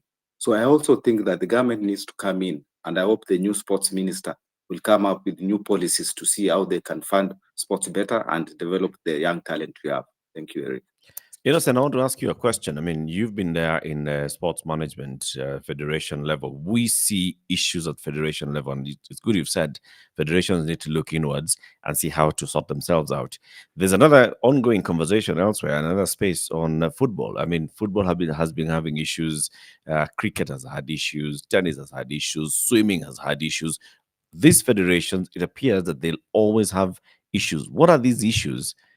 And what needs to happen to basically just make everybody understand that you're working for the best interest of the people who want to perform and perform well as athletes, as sportsmen and women? Innocent. Eric, the issues are personal issues. When people take up leadership for personal gain, I can give you an example. When I was sent to by a KRU union to attend one of the AGMs of NOC, so when the minutes are being passed, the finance report is being passed around, we are told to pass it, then we discuss about it. So we raise up issues that how do you do such a kind of a thing? For us, even for rugby itself, has had its own share of problems. I can remember during the Richard Omwela's chairmanship, which I was part of, I was one of the directors. Rugby had bought the Ligidogo grounds from UNGA to develop it into an ultra sports facility for sports, swimming pool and everywhere. But when the new board came in, cancelled the deal, got back the money, and we lost the ground. Rugby could have been very far. It's personal interest and people overstaying in office for so long. That also brings in the problem. We need to follow the Sports Act. You do your 4 years and leave space for others to come and come in with new ideas. The problem in sports in Kenya is being run like a cartel. In football, FIFA runs football like a cartel. You try to touch Nick Mwendwa, FIFA will land on you because FIFA itself is rotten to the core. So those are the issues we need to address. We need to address federations, and anybody who's going to the federation to be an official must be vetted completely, and in most cases, the managers at sports unions don't declare their interest. They are in there for tenders and what have you, follow-up sponsors for cuts and what have you. That's the biggest problem we have. Personal interest and personal gain in sports. That's the biggest mistake we have. Mutwiri Mutuota, we were in the newsroom together for many years, and every time we kept having this conversation, you and I and others in the newsroom, on, I mean, what's happening to our federations? Is it that we end up with the wrong people at the helm of the federations all the time in all the federations? Really? In all honesty, after working on both sides of the aisle, if we can say that, for having worked on the corporate side of things and also on the sporting side of things as far as my journalism career is concerned, I have come to realize that this thing is some sort of social engineering. Why am I calling it social engineering? If you, for example, develop sports to the level of the countries like the United States of America, to the level of Britain and European countries, all the way to Turkey, all the Arabs, you will create a constituency that is not bound by political affiliations or any political interest. And we live in a country where we have politicians in whatever sector of life they are in, because you have politicians who are working in the corporate space. They want to become politicians in the next cycle of elections. We have politicians everywhere. If you are working as a politician, you not want to have something that commands more attention than what you're selling to people as far as your craft in politics is concerned. I'll give you an example. When I was working for one of the betting farms, we would approach authorities with proposals, for example, to refurbish stadiums, like total every expense paid, but they would say no. We've had some chairmen of clubs in this country being offered even partnerships to have, like the way Ajax Cape Town has with Ajax Amsterdam, and they say no. And when you ask these officials, as Innocent has said, why did you say no to this idea? They are like, no, the patron did not want us to go beyond that, because we have the patron who is a political interest, does not serve the club or that entity becoming bigger, because by then it will be seen as if you're trying to command more attention. And Innocent, what from what I get from what Innocent is saying about these officials coming in and staying there, you have to ask yourself, who's behind them? Why is it it's only in sports federations where people can get away with embezzlement, misuse of public funds, all those economic crimes that have seen ministers lose their jobs? They have seen even parastatal chiefs taken to court. Why doesn't that happen to sport? You should ask. Like with the assassin of Tomboy, when he was asked, ask the big man above. You need to look at, if you find somebody has stayed in a federation for over 14 years, don't look at them, because if it was the following the sports act, as Innocent is saying, these people would be kicked out. So who gives a breeding ground for these people to continue sustaining? Is the higher power, which is the political power. By suppressing sports, the political class ensures that they remain the most relevant thing. For example, right now, when everybody is having a conversation about the Olympics, they don't like it because they are out of the headlines. We are no longer talking about Gen Z protests. You're not talking about I don't know, the government, broad-based government. You're not talking about I don't know, impeachment motions of the governors or the deputy president. Right now, everyone is talking about faith. Everyone is talking about Emmanuel. Everyone is talking about Beatrice. Everybody is talking about Eliud, whether he finished or not. Everybody is talking about Diego having gone there for 4 times. So they don't like it when they are edged out of that space where everybody is talking about them. And that is why they will not invest the money. These guys travel to all these places that host these events. We have Murkomen, for example, coming from France. We had the previous minister, Halima, coming from, Owario coming from Rio. We had Halima coming from Tokyo. These people know what it takes to transform Kenya into a sporting powerhouse, but they actually lack the political goodwill to do it, because if they do that, then they'll have something that edges them out of the space that they occupy in the minds and the hearts of Kenyans. So is it upon then the sportsmen and women, I mean, who break their sweat and tears all the time to do this, then to make sure that they gain control of their sports? Julius. Thank you, Eric. On what Mutwiri had said, it's something funny. And sometimes when I see it or I encounter it, I look at it as a joke. Why is it that I've been a place I've been a leader for 2 years, and everybody complain about me, about my working style, or my performance. Let's say now for these ones, we're talking about sports performance. Most of them they have their own constitution, maybe 3 or 4 years. You serve your first term, and on the way, everybody is complaining about your leadership. Leave alone the opposing sides, about how you do your things, about the performance of the organization you are leading. If the performance are not good, to me, according to me, I will just say, okay, let's give a chance to the next person to continue with the same, or bring in new ideas. The problem we have, and it's not only Kenya, the problem we have with African culture or African way of doing things, especially in sports, is when you go there, you become the boss. That's the unfortunate thing we have. You become the boss. Let me tell you one thing. Do you know these athletes? And when I say an athlete is a sportsman or a woman, si mwanariadha yule anakimbia. That's a sportsman. An athlete cannot speak because of, we have many things going on there. Mutwiri will tell you that.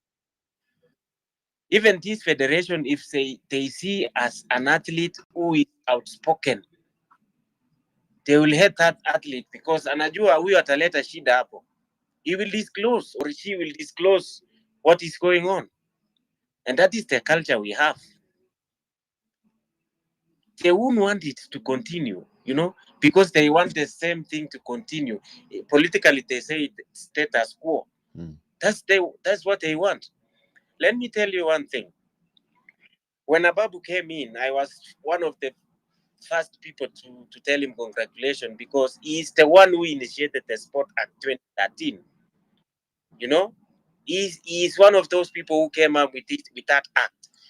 So when he came in, I even told him, like, the first thing you can do is to make sure that our federations, align with the current constitution, the Kenyan constitution. After all, let me tell you one thing. If Kenya is banned today, it's better we get banned for 1 year or 6 months or so, but we save the situation rather than getting embarrassed. Yeah. We rather have things go right for a very long term, but not having short-term deals. Some federations are still active because of the talents we have in Kenya, not because of how they do things right. Many don't do things right. And I will say that. If somebody feels bad, I will say that many federations are still running because of the talents we have in Kenya. Not because of the style of Just management or look at leadership. football. Yes, look at football. We will get banned because we are not doing so well. Every other time we speak to Napigwa. What if today, let me ask you, for example, Eric, if we think our federation now, like, I'm under Athletics Kenya, that's my boss. Yeah. If the minister thinks things are not going the right way, the minister write a message, an official letter to all athletics, and say, we think that things are not going the way we want. Please, we want to make things go right according to our own constitution. The Kenyan constitution is supreme to anything. Leave alone this thing. Somebody will say, okay, if you interfere with federation, tutabaniwa. If we take it in a very systematic way and say, okay, we think that our federation is doing our leadership, they are under investigation on something like this and this. So please, the government of Kenya has decided, to investigate them. Please allow us to do it. We will do it. And there is nothing which will happen. There is nothing which will happen. Ask yourself, if today, let's say, Yego is corrupt and I'm the president of Athletics Kenya, and the government of Kenya say this guy is corrupt, and they write a letter to all athletics and say, no, your member is under investigation in our country. Hawatasema ati Kenya ibaniwe kwa athletics. They will not say so. They will not say so. They will accept and say, okay, if you find this person culpable, well, we will be fine about it. Give us the facts that this person is amekosea hapa na hapa. But if we continue thinking and saying, okay, tuki-interfere na running of the, of course, politically, if you interfere politically with the running of affairs of this federation, we will be bound to be banned. That's a fact. But then if you go in a good way, in a good heart, you do a prior application now to the matter leadership, like FIFA, World Athletics, volleyball, yote, we will be granted leave and say, okay, do your things, give us your investigation results and say this person was involved in such a way, and we will continue running. We rather even take every federation to knock and we clean everything for performance to go up. People have clapped for let you. me tell People have clapped for you, Julius. Yes. Marcio Kiro and Hilda Charop, Hilda Chipto are clapping. Marcy and Hilda, if any of you would like to speak after Julius finishes, please feel free to raise a hand and you can join this conversation and also just add your voice to it. Julius, continue as you wind up. Yes, so like Eric, at some point I want you to, invite our federation president to speak on your show. I want to see you interrogate them the way you do it to the politicians. We've given so much airtime to our politicians that tumesahau sisi hapa, I always follow your show because of the question you ask, so deep that wangekuwa hapa, like I like somebody who can speak his heart or her heart and say, this is what I did. Yeah. I don't want to exit the stage, and it will take time for us to have somebody like that. Like, let's say, for example, I might not be in 2028 Olympics, and then so we forget about javelin. We will be talking about 800 Baka marathon. We forget about these other events, and then we will be thinking about rugby will qualify, volleyball might qualify, swimming. There is a behavior in Kenya among the leadership of our sports management that there are some federations that we will at least have a representative. In boxing, we used to have very good players in boxing, but we kill it on the way. They almost kill volleyball. Yeah. They almost kill rugby. Now athletics will remain because it's more so of an individual event. If somebody is doing well, ataenda to Olympics, But you see these other, team sport, it needs rankings and all those things. We need to be following them every other time.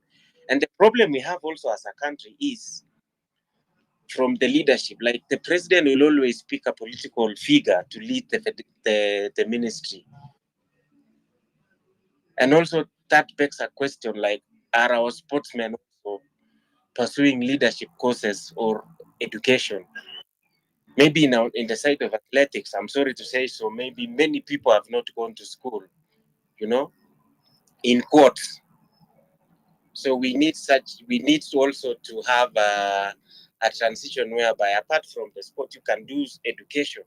Like rugby have very good players, but those people are very learned, Yep. The life of Ayange, who is doing so well, he's joined a knock, is part of it, just because he's learned. But then if you come to our side, maybe what wengi hawajasoma sana, they always think, and I've always thought about, okay, we taken for granted because watu wanaona we are stupid, hatujaenda shule. Maybe. But then, like for me, I always speak because I understand this is right, this is wrong, So we need also to have such kind of conversation. We teach our athletes, like, you speak up. Do not just keep quiet. If things are going in the wrong way, you have to speak up. Say this one is not right. Like when I came up, Mutwiri, it's funny that Mutwiri is here. He's the first journalist that he talked to me at Nyayo in 2008. And we need to teach our people, like, okay, our athletes, we're ongea. And of course, again, say, media relation. Yeah. Do not use English if you can't express yourself in English. Ongea kikale. I like how Mora does. She always speak the way she wants. At some point, Mora spoke Kisi in a Diamond League, and they walimuacha because they understood nothing. You need also to have to say that our athlete doesn't have to speak in a language they don't understand. Ama they are not conversant with. Kama yeka I can express myself in English or Kiswahili, sinaongea kikale ya kwetu. Kabisa. Thank you, Julius. Yeah. Let's hear from Hilda. Hilda, you have the mic. Good evening, everybody. I hope I'm audible. Yes, we can hear you. Okay, thank you so much, Eric. Thank you, Muturi. Yes, and yeah, first of all, I think I'll just start by actually just appreciating our athletes who are at the Olympics. Thank you, Sana Kazimzuri. And as Julius has just said, our sports, there's a lot of moving parts because you have the governments, you have the athletes, so much moving parts. And something that Julius has mentioned, Innocent has mentioned, the biggest problem actually, I think, generally in our sports, it's just the federations.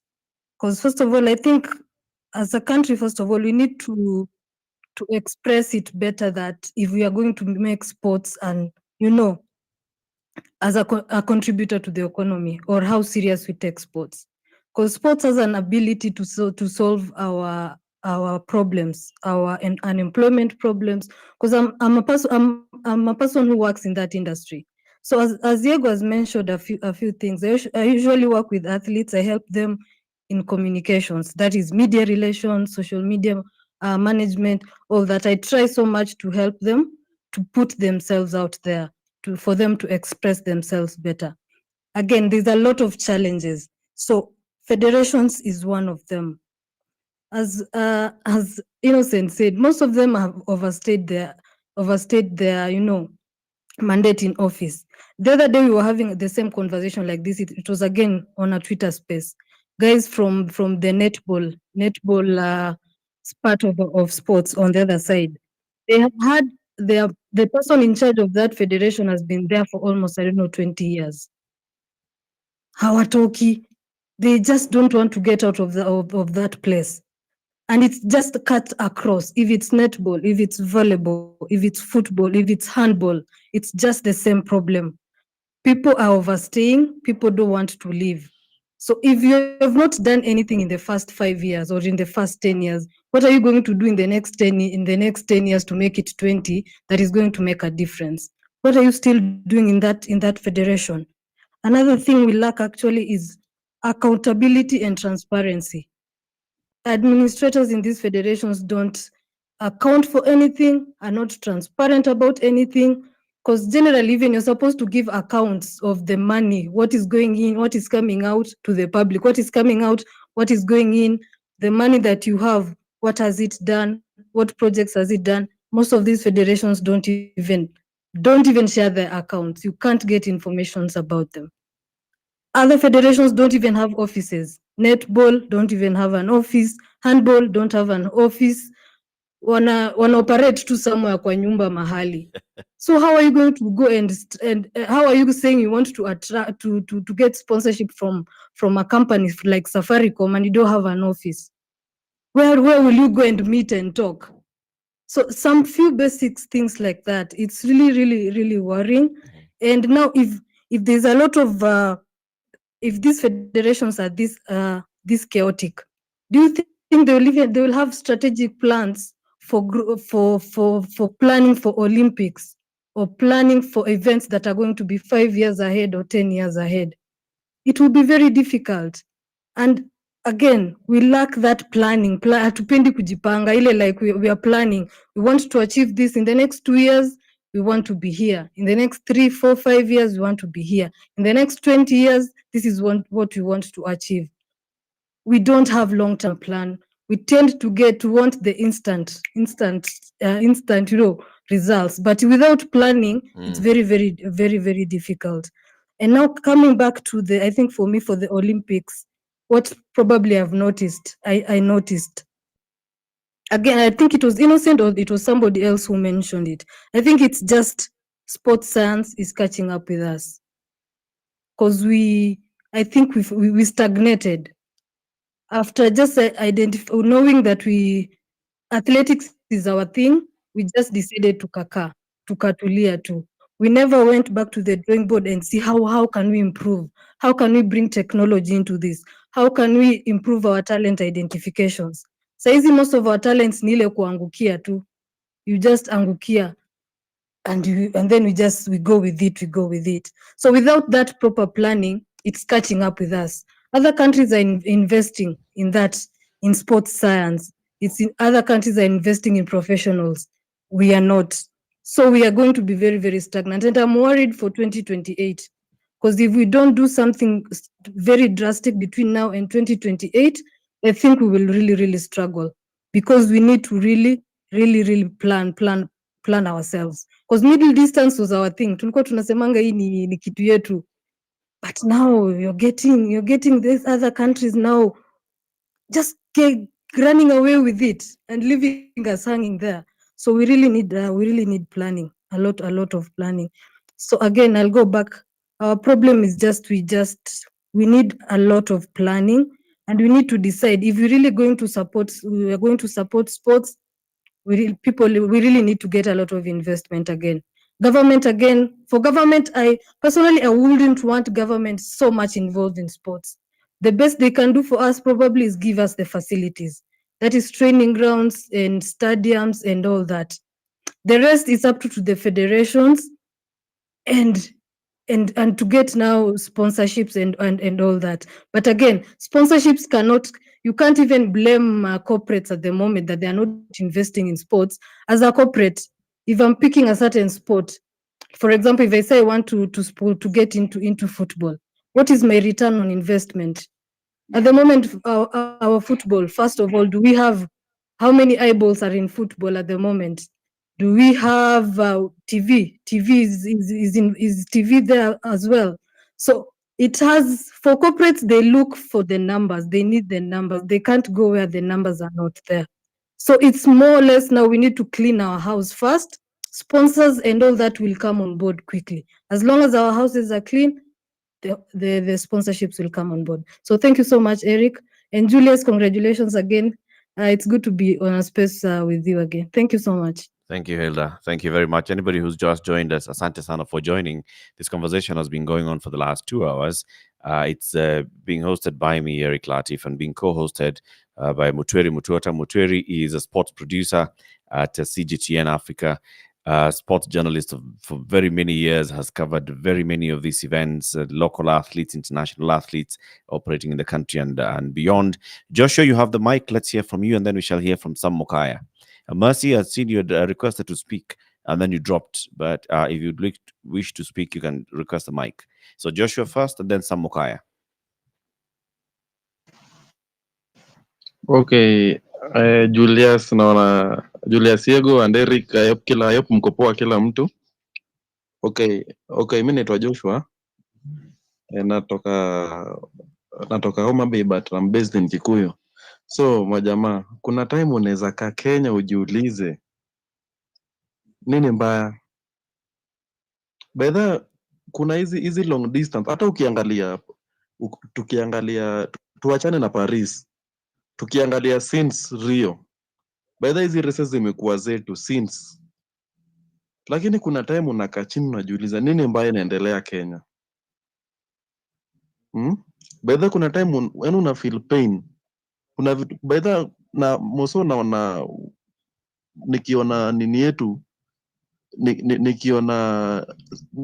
nikiona nini yetu inaendelea, yani venye issues inaendelea kwa maathletic wetu. Ukiangalia kuna issue, kuna kitu inaendelea yenye these people hawako comfortable nayo. Kuna shida kwa federation, kuna shida, na ni si shida imeanza saa hii, kuna shida. Unafikiri shida ni nini? Juu hata ndio tunataka tujue shida ni gani hapa, cause kuna kitu inaendelea. Tunaumia sana. Races zilikuwa zetu kitambo, tunaona sahii na wazungu wameingia vitu tulikuwa sure bet nazo, tunaona wazungu wameingia. So majamami kenye nimekuwa ndio nimejoin nikifuatilia conversation. Majamami kenye naomba tu, kama hizi mambo na athletic, at least tukuwe na tumaofisi. Kama by the way, Kenya tuna ofisi ya handball, hatuna ofisi ya netball, hatuna ofisi by the way, tuna ofisi ya vitu mingi. Sawa, Sasa asante. tumeona bwana Murkomen amekuja kama CS mpya. Nimeona aliongea yenyewe venye aliongea ni kama msa atafanya. Acha tuone hizo vitu amesema kama atafanya. Aliongea ni kama msa atadu kila kitu. So Asante Joshua. Kenya naomba tu majama tuzidi tu kupush. Sisi tuna push tu. Tuna push kabisa. Wazi. Sam Mukaya. Alafu nikimalizia majamaa. Sam Mukaya. I think Joshua amemaliza. Acha nimalizie. Malizia. Majamaa mi niko based hapa Kikuyu. Nilikuwa footballer but nilipata injury kiasi. So niko na issue na rent kiasi majamaa. Kama sana za ni boost kiasi rent majamaa. Ama kama sana za kuwa na job kiasi. Nilikuwa ball but mguu yangu iko na shida kiasi.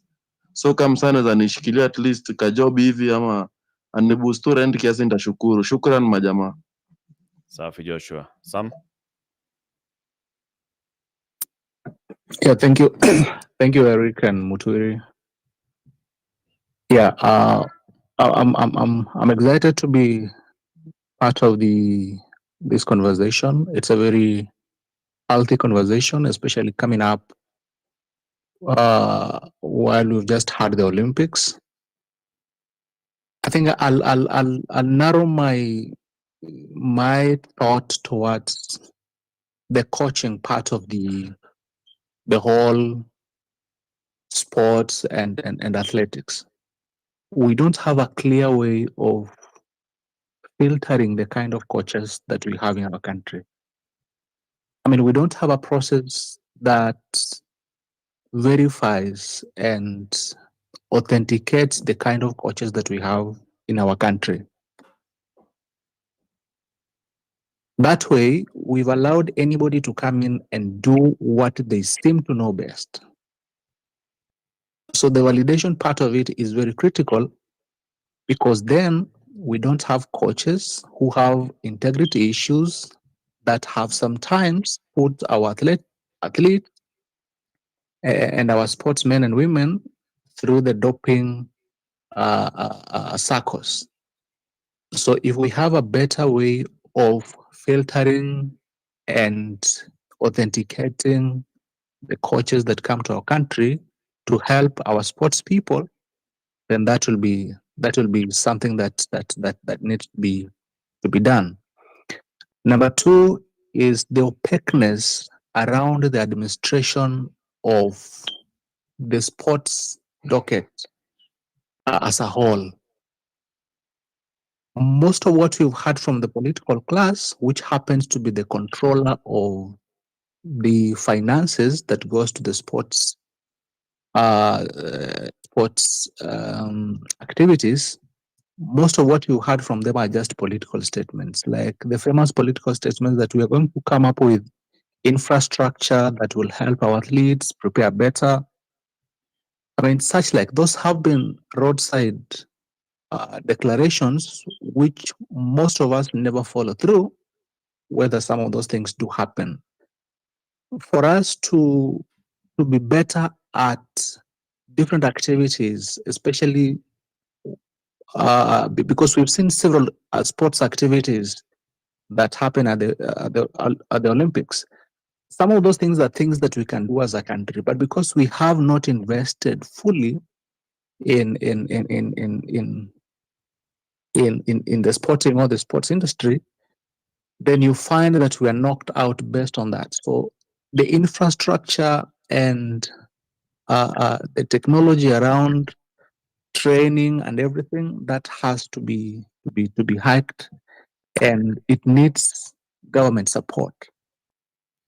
So we need to be, because it's an industry that can employ and that can generate revenue for the country a big time. Mm.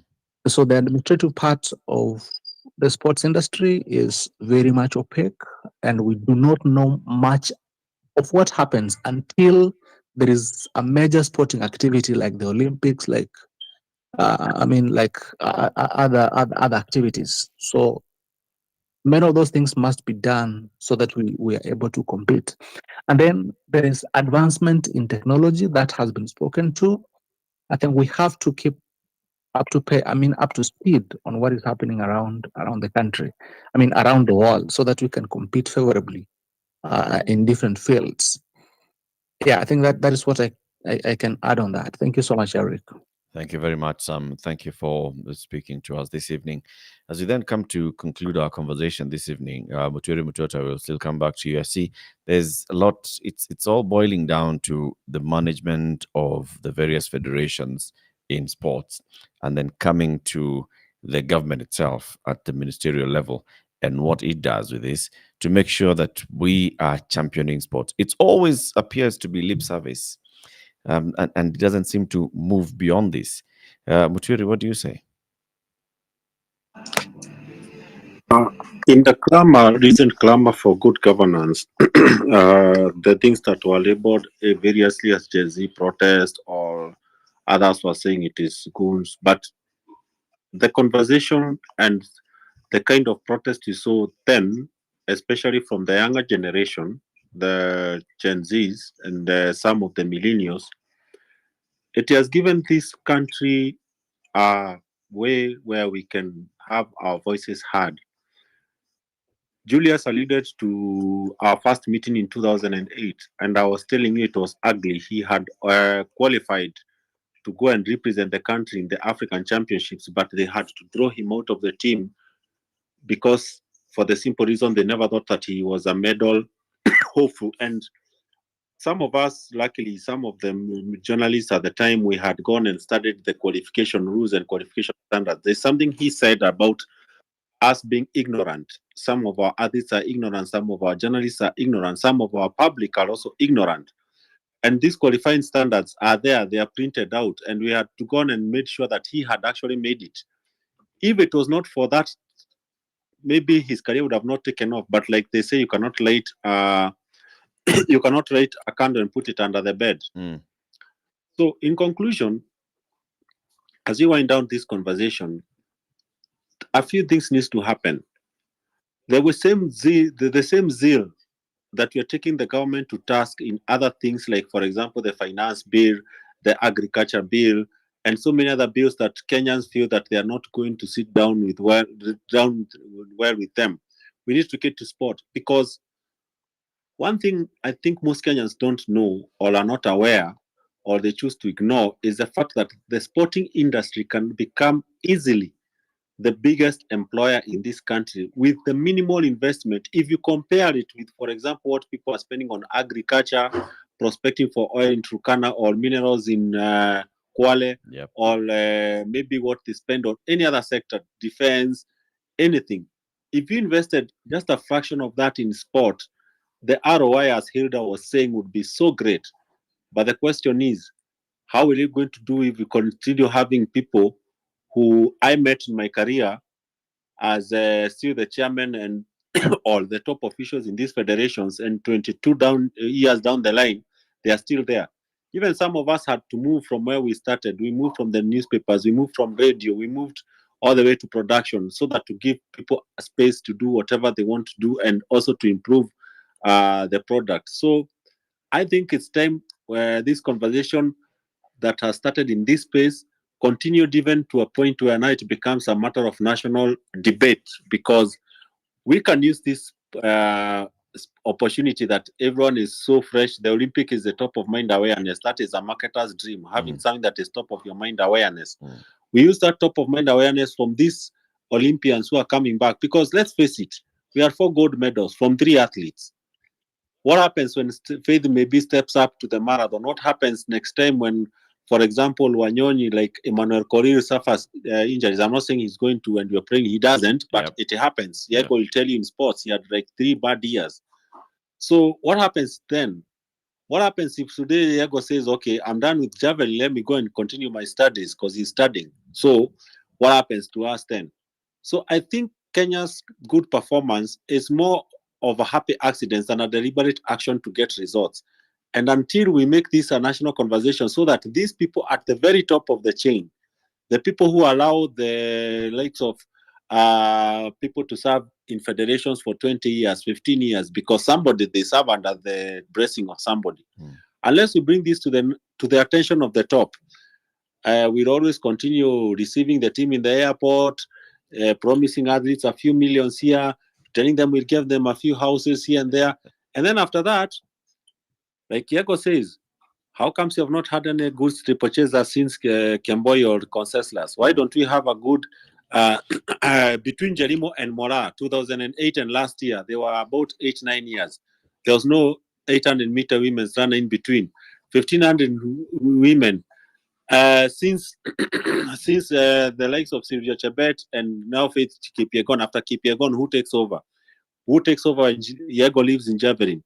It's the same thing. You are still trying to struggle to fit Oliech as a striker in the national team. Yep. So unless we take this conversation from this space, we take it to the national and to and amplify it the way the protests that we saw in June, July were amplified, I think we'll continue having this conversation after area 2028, where we'll be basing our performance. Yeah, it's very good, but it is not what is enough. Thank you. Thank you very much, Mutweri.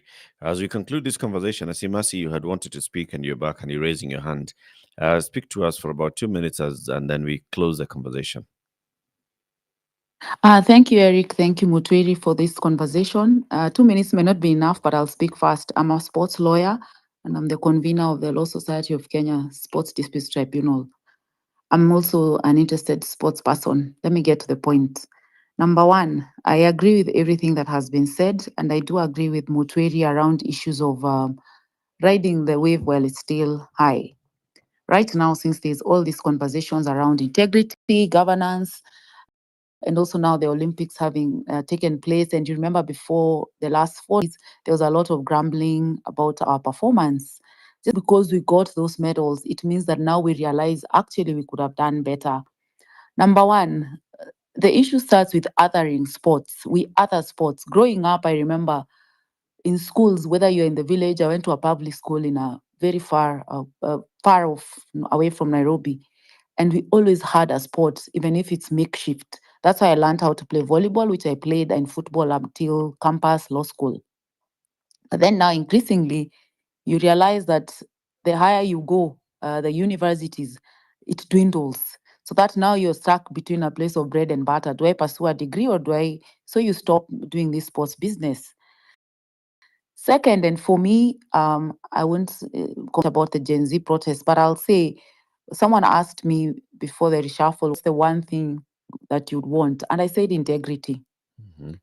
You can always hire good advisors, you can always read things, but if you don't have integrity and goodwill, you're wasting people's time. How do I tie this to sports? I look at, first of all, if you have the goodwill, you just need to streamline, perhaps top of my mind, 4 things. We already have Sports Kenya. What's the work of Sports Kenya? To establish football academies, grassroots, and we actually pay taxes that are allocated there and there are people in charge of it. We also have the Sports Academy. We've not seen any academy, Sports Kenya infrastructure, those two more or less, infrastructure and grassroots development. Number 3, integrity, ethics, and governance. This is a policy issue and enforcement and accountability issue. We just need to relook at our sports policy, amend it accordingly, amend whatever we need to our Sports Act of 2013, which was passed hurriedly alongside the Doping Act of 2016, Anti-Doping Act, because we really needed to go to Rio, and you know the scandals that came out of Rio. Now, enforcement. Serious countries, again, around integrity. If you're found having taken money for sports people, I have traveled with the Kenya national team, the cricket men's team.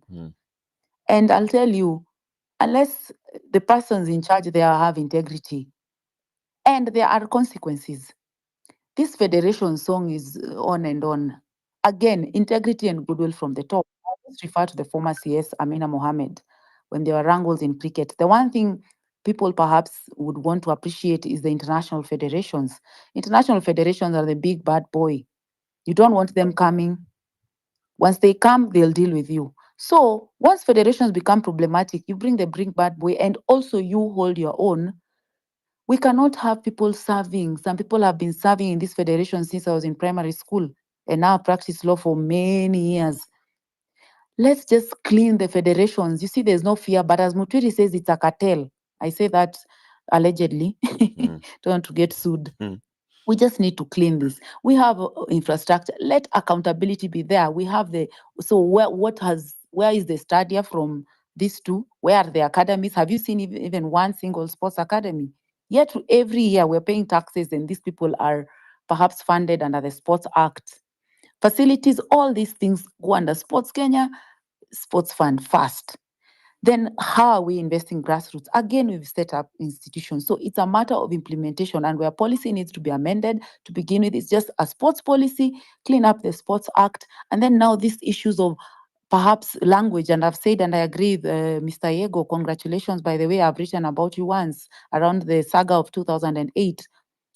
Let us have interpreters. Why am I being forced to speak a language? I can run in Russia. They'll better have someone who can understand Kalenjin or whatever language I want to speak, Kipokomo. But then have we even done the bare minimums? It's a lot to unpack, honestly. But since I had my 2 minutes, I'll stop there, because if I go on and on, it's a whole basically ecosystem, and everyone really needs to hold their part. On my part, we are training now advocates to face doping issues and even things of international competitions. Like just before I leave, this saga around the medal that was taken, I've tweeted about it, the US medal on the floor, Olympics competition in the final. They had a 1 minute window to appeal. And unless you have experts in your team or people who know that, then let the minute pass and that's it. Your appeal won't matter. In the reverse, Faith Kipyegon, the 5,000 meter final, had 30 minutes. She used her 30 minutes. If she was running around 30 minutes once they elapse, that's on you. And that's the final decision. Now you have to get into the Court of Arbitration for Sports. If you're unsatisfied, Swiss court, that's getting Swiss lawyers, very expensive. So small things like those may cost even a country like USA. We may take such for granted. Maybe we were faced with that one for Faith Kipyegon this time, but next time you don't know what it could be. So yeah, just everyone hold your part, and let's just continue pushing. Since the conversation is live, we might as well ride this wave while it's high. Thank you, Eric. Thank you, Mutwiri. Thank you very much, Marcia. Thank you, everybody who's joined this conversation this evening. Mutwiri, you've given closing remarks, and I want to thank everybody for doing this. Mutwiri, I want to thank you very much for co-hosting this conversation with me. It was important that you come on board because you have a lot to say. Mutwiri, go ahead. Eric. Yes, Julius. Julius, Let me yes. give you a chance to give you just a closing remark, Julius. Eric, you know, like in sports, we don't say 2 minutes or 1 minute or 1 hour. We can take forever. So, you know, if you've been so keen on what people are saying here, you know, even I'm even shocked that you know, the listeners and the speakers here, they have, you know, the idea about the sport, you know, but we can't see them anywhere. So it shows that, as you know, Mutwiri say, maybe the system is a cartel. So the people who understand cannot even be near to the, you know, near the leadership of this place. But then I want to say this. It is the time now to say we need to change the sport. It is the time now. It's not about tomorrow. Tomorrow is now. Let's not wait until 2027 and we start being serious about Los Angeles. Let's do now. Let's ask questions. And let me tell you one thing. In sports, we haven't have people who are so serious about the leadership of sports in this country. And that's the reason why, even in political space, we get a very limited time. we get a very limited time. The only time we get a time is when we are going for an international duty, to be given that flag. And that flag is very heavy. People doesn't know. Being given that flag, I've been a captain for many times. Unapewa hiyo pendera na naambia urudishe hii pendera. You know, it speaks volume. It's so heavy. But then from that space, it's so easy for them to say, we are giving you the flag. But to support it is very difficult. It's very difficult. And the reason why it is difficult is the leadership we have for our sports people. And please let us remove the minister thing. Minister, we have to know minister ni mtu ya mkono ya who is above the minister. And you understand, it is more political. It is the president. Atapea ile mtu anaona anaweza ongea na anything about sports. But does the sport benefit? So for the sport to benefit, it is the leadership of federations. There is no magic about it. It is the leadership of the federation. If the president of a federation is not working or delivering, that federation will fail. It will fail. And it will come back here. All Kenyans love football. I love football so much. I played football until Form 4. I even met one of somebody we played in high school, akichezea national team, and he was surprised I was doing javelin and he was doing football. Na akaniuliza, so you left football? Because I was very good in football. At that time, Kenya was not participating in any international event. Because Kenya ilikuwa imebaniwa. I pursue my own career in javelin. If the leadership of federations doesn't work, our sport will never grow. Hata uenda wapi, it will never grow. They will always go to their international, leadership. Wataenda FIFA, wataenda World Athletics, waseme tumepigwa huko. They will get their salary anyway. And they cannot give a damn. If we are banned today, they can't give a damn about it. They have their own money. And people have to understand that. If Kenya today cannot participate in an Olympic championship in athletics, it will be an issue. So why can it be an issue that the leadership of a federation is an issue? It has to be. It has to be. If Brazil today or Germany today or England today do not participate in a World Cup final, it will be an issue, right? It will be an issue. That's why they can't be banned. We have to be strong as a country and say we have to protect our integrity and culture. Sport is our culture. People have to understand that sport is our culture. And it is a gift. Lakini tukiendelea kusema ukigusa huyu tutabaniwa. Why can we try for some day and see how we will go? Anyway. Kama mbaya. Yes. We can, we can. I'm very sure today we can't. We can, bro. We can't be banned.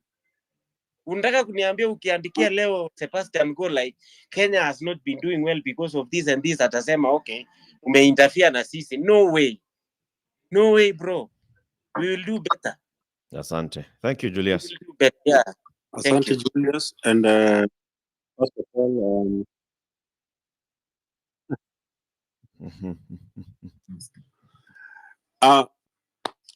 I will conclude by being very brief and pointing out that if you want to know the microcosm of the problem with Kenyan sport is this evening.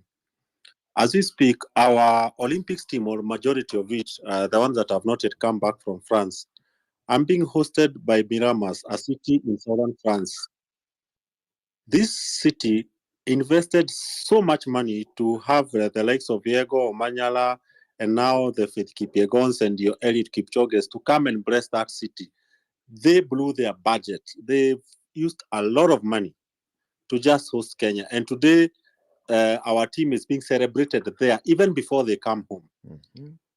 Now, we have 47 counties. How many counties, for example, did something to send off the team, or maybe availed maybe a stadium or a track to send off our team? Somebody noted that Eldoret is calling itself the City of Champions. I was there like barely 2 weeks ago. My friend, there is nothing there that can tell you that this is a City of Champions, except that we have we have bigger clubs being built. We shall not mention names, and yet Kipchoge, the Kipchoge Keino Stadium right now, it's unusable. But we have all sorts and manner of big entertainment joints coming up that can accommodate up to 3,000, 4,000 cars. That is the problem.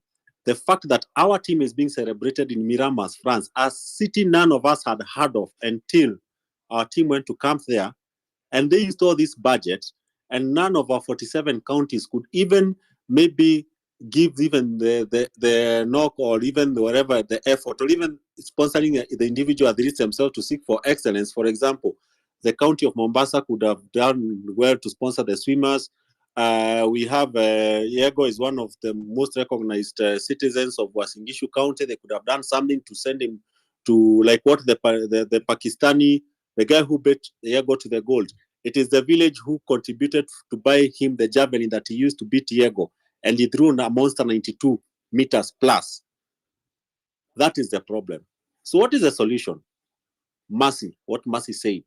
We ride on this crest and we make as much noise as possible. We make noise every single day. We host spaces every single day. We post on Twitter, we post on Facebook, Instagram, TikTok. We make a lot of noise. We keep on hitting those things until they hear. Because like Yago said, the time is now. Thank you. Thank you very much. Thank you, Mutwiri. Thank you, Julius Yego. And once again, Julius, congratulations. Thank you to all the athletes who participated in the Olympics, the ones that have brought home gold, silver, bronze, the ones that participated. All of you are winners. And asanteni sana for joining us in this conversation. Please, if you're on X, please just jump onto YouTube. You'll find my channel, Eric Latif on YouTube. Just subscribe and you'll follow these conversations in future. We've been having this one on X, on YouTube, and on Facebook, and Eric Latif as well. Asante sana. The conversations continues. Please share this link so that others can follow what we've said tonight. As Mutiri said, and Julius have said, and even Marcia said, this needs to happen and to continue happening. The agitation does not stop here. It continues. Have a good one.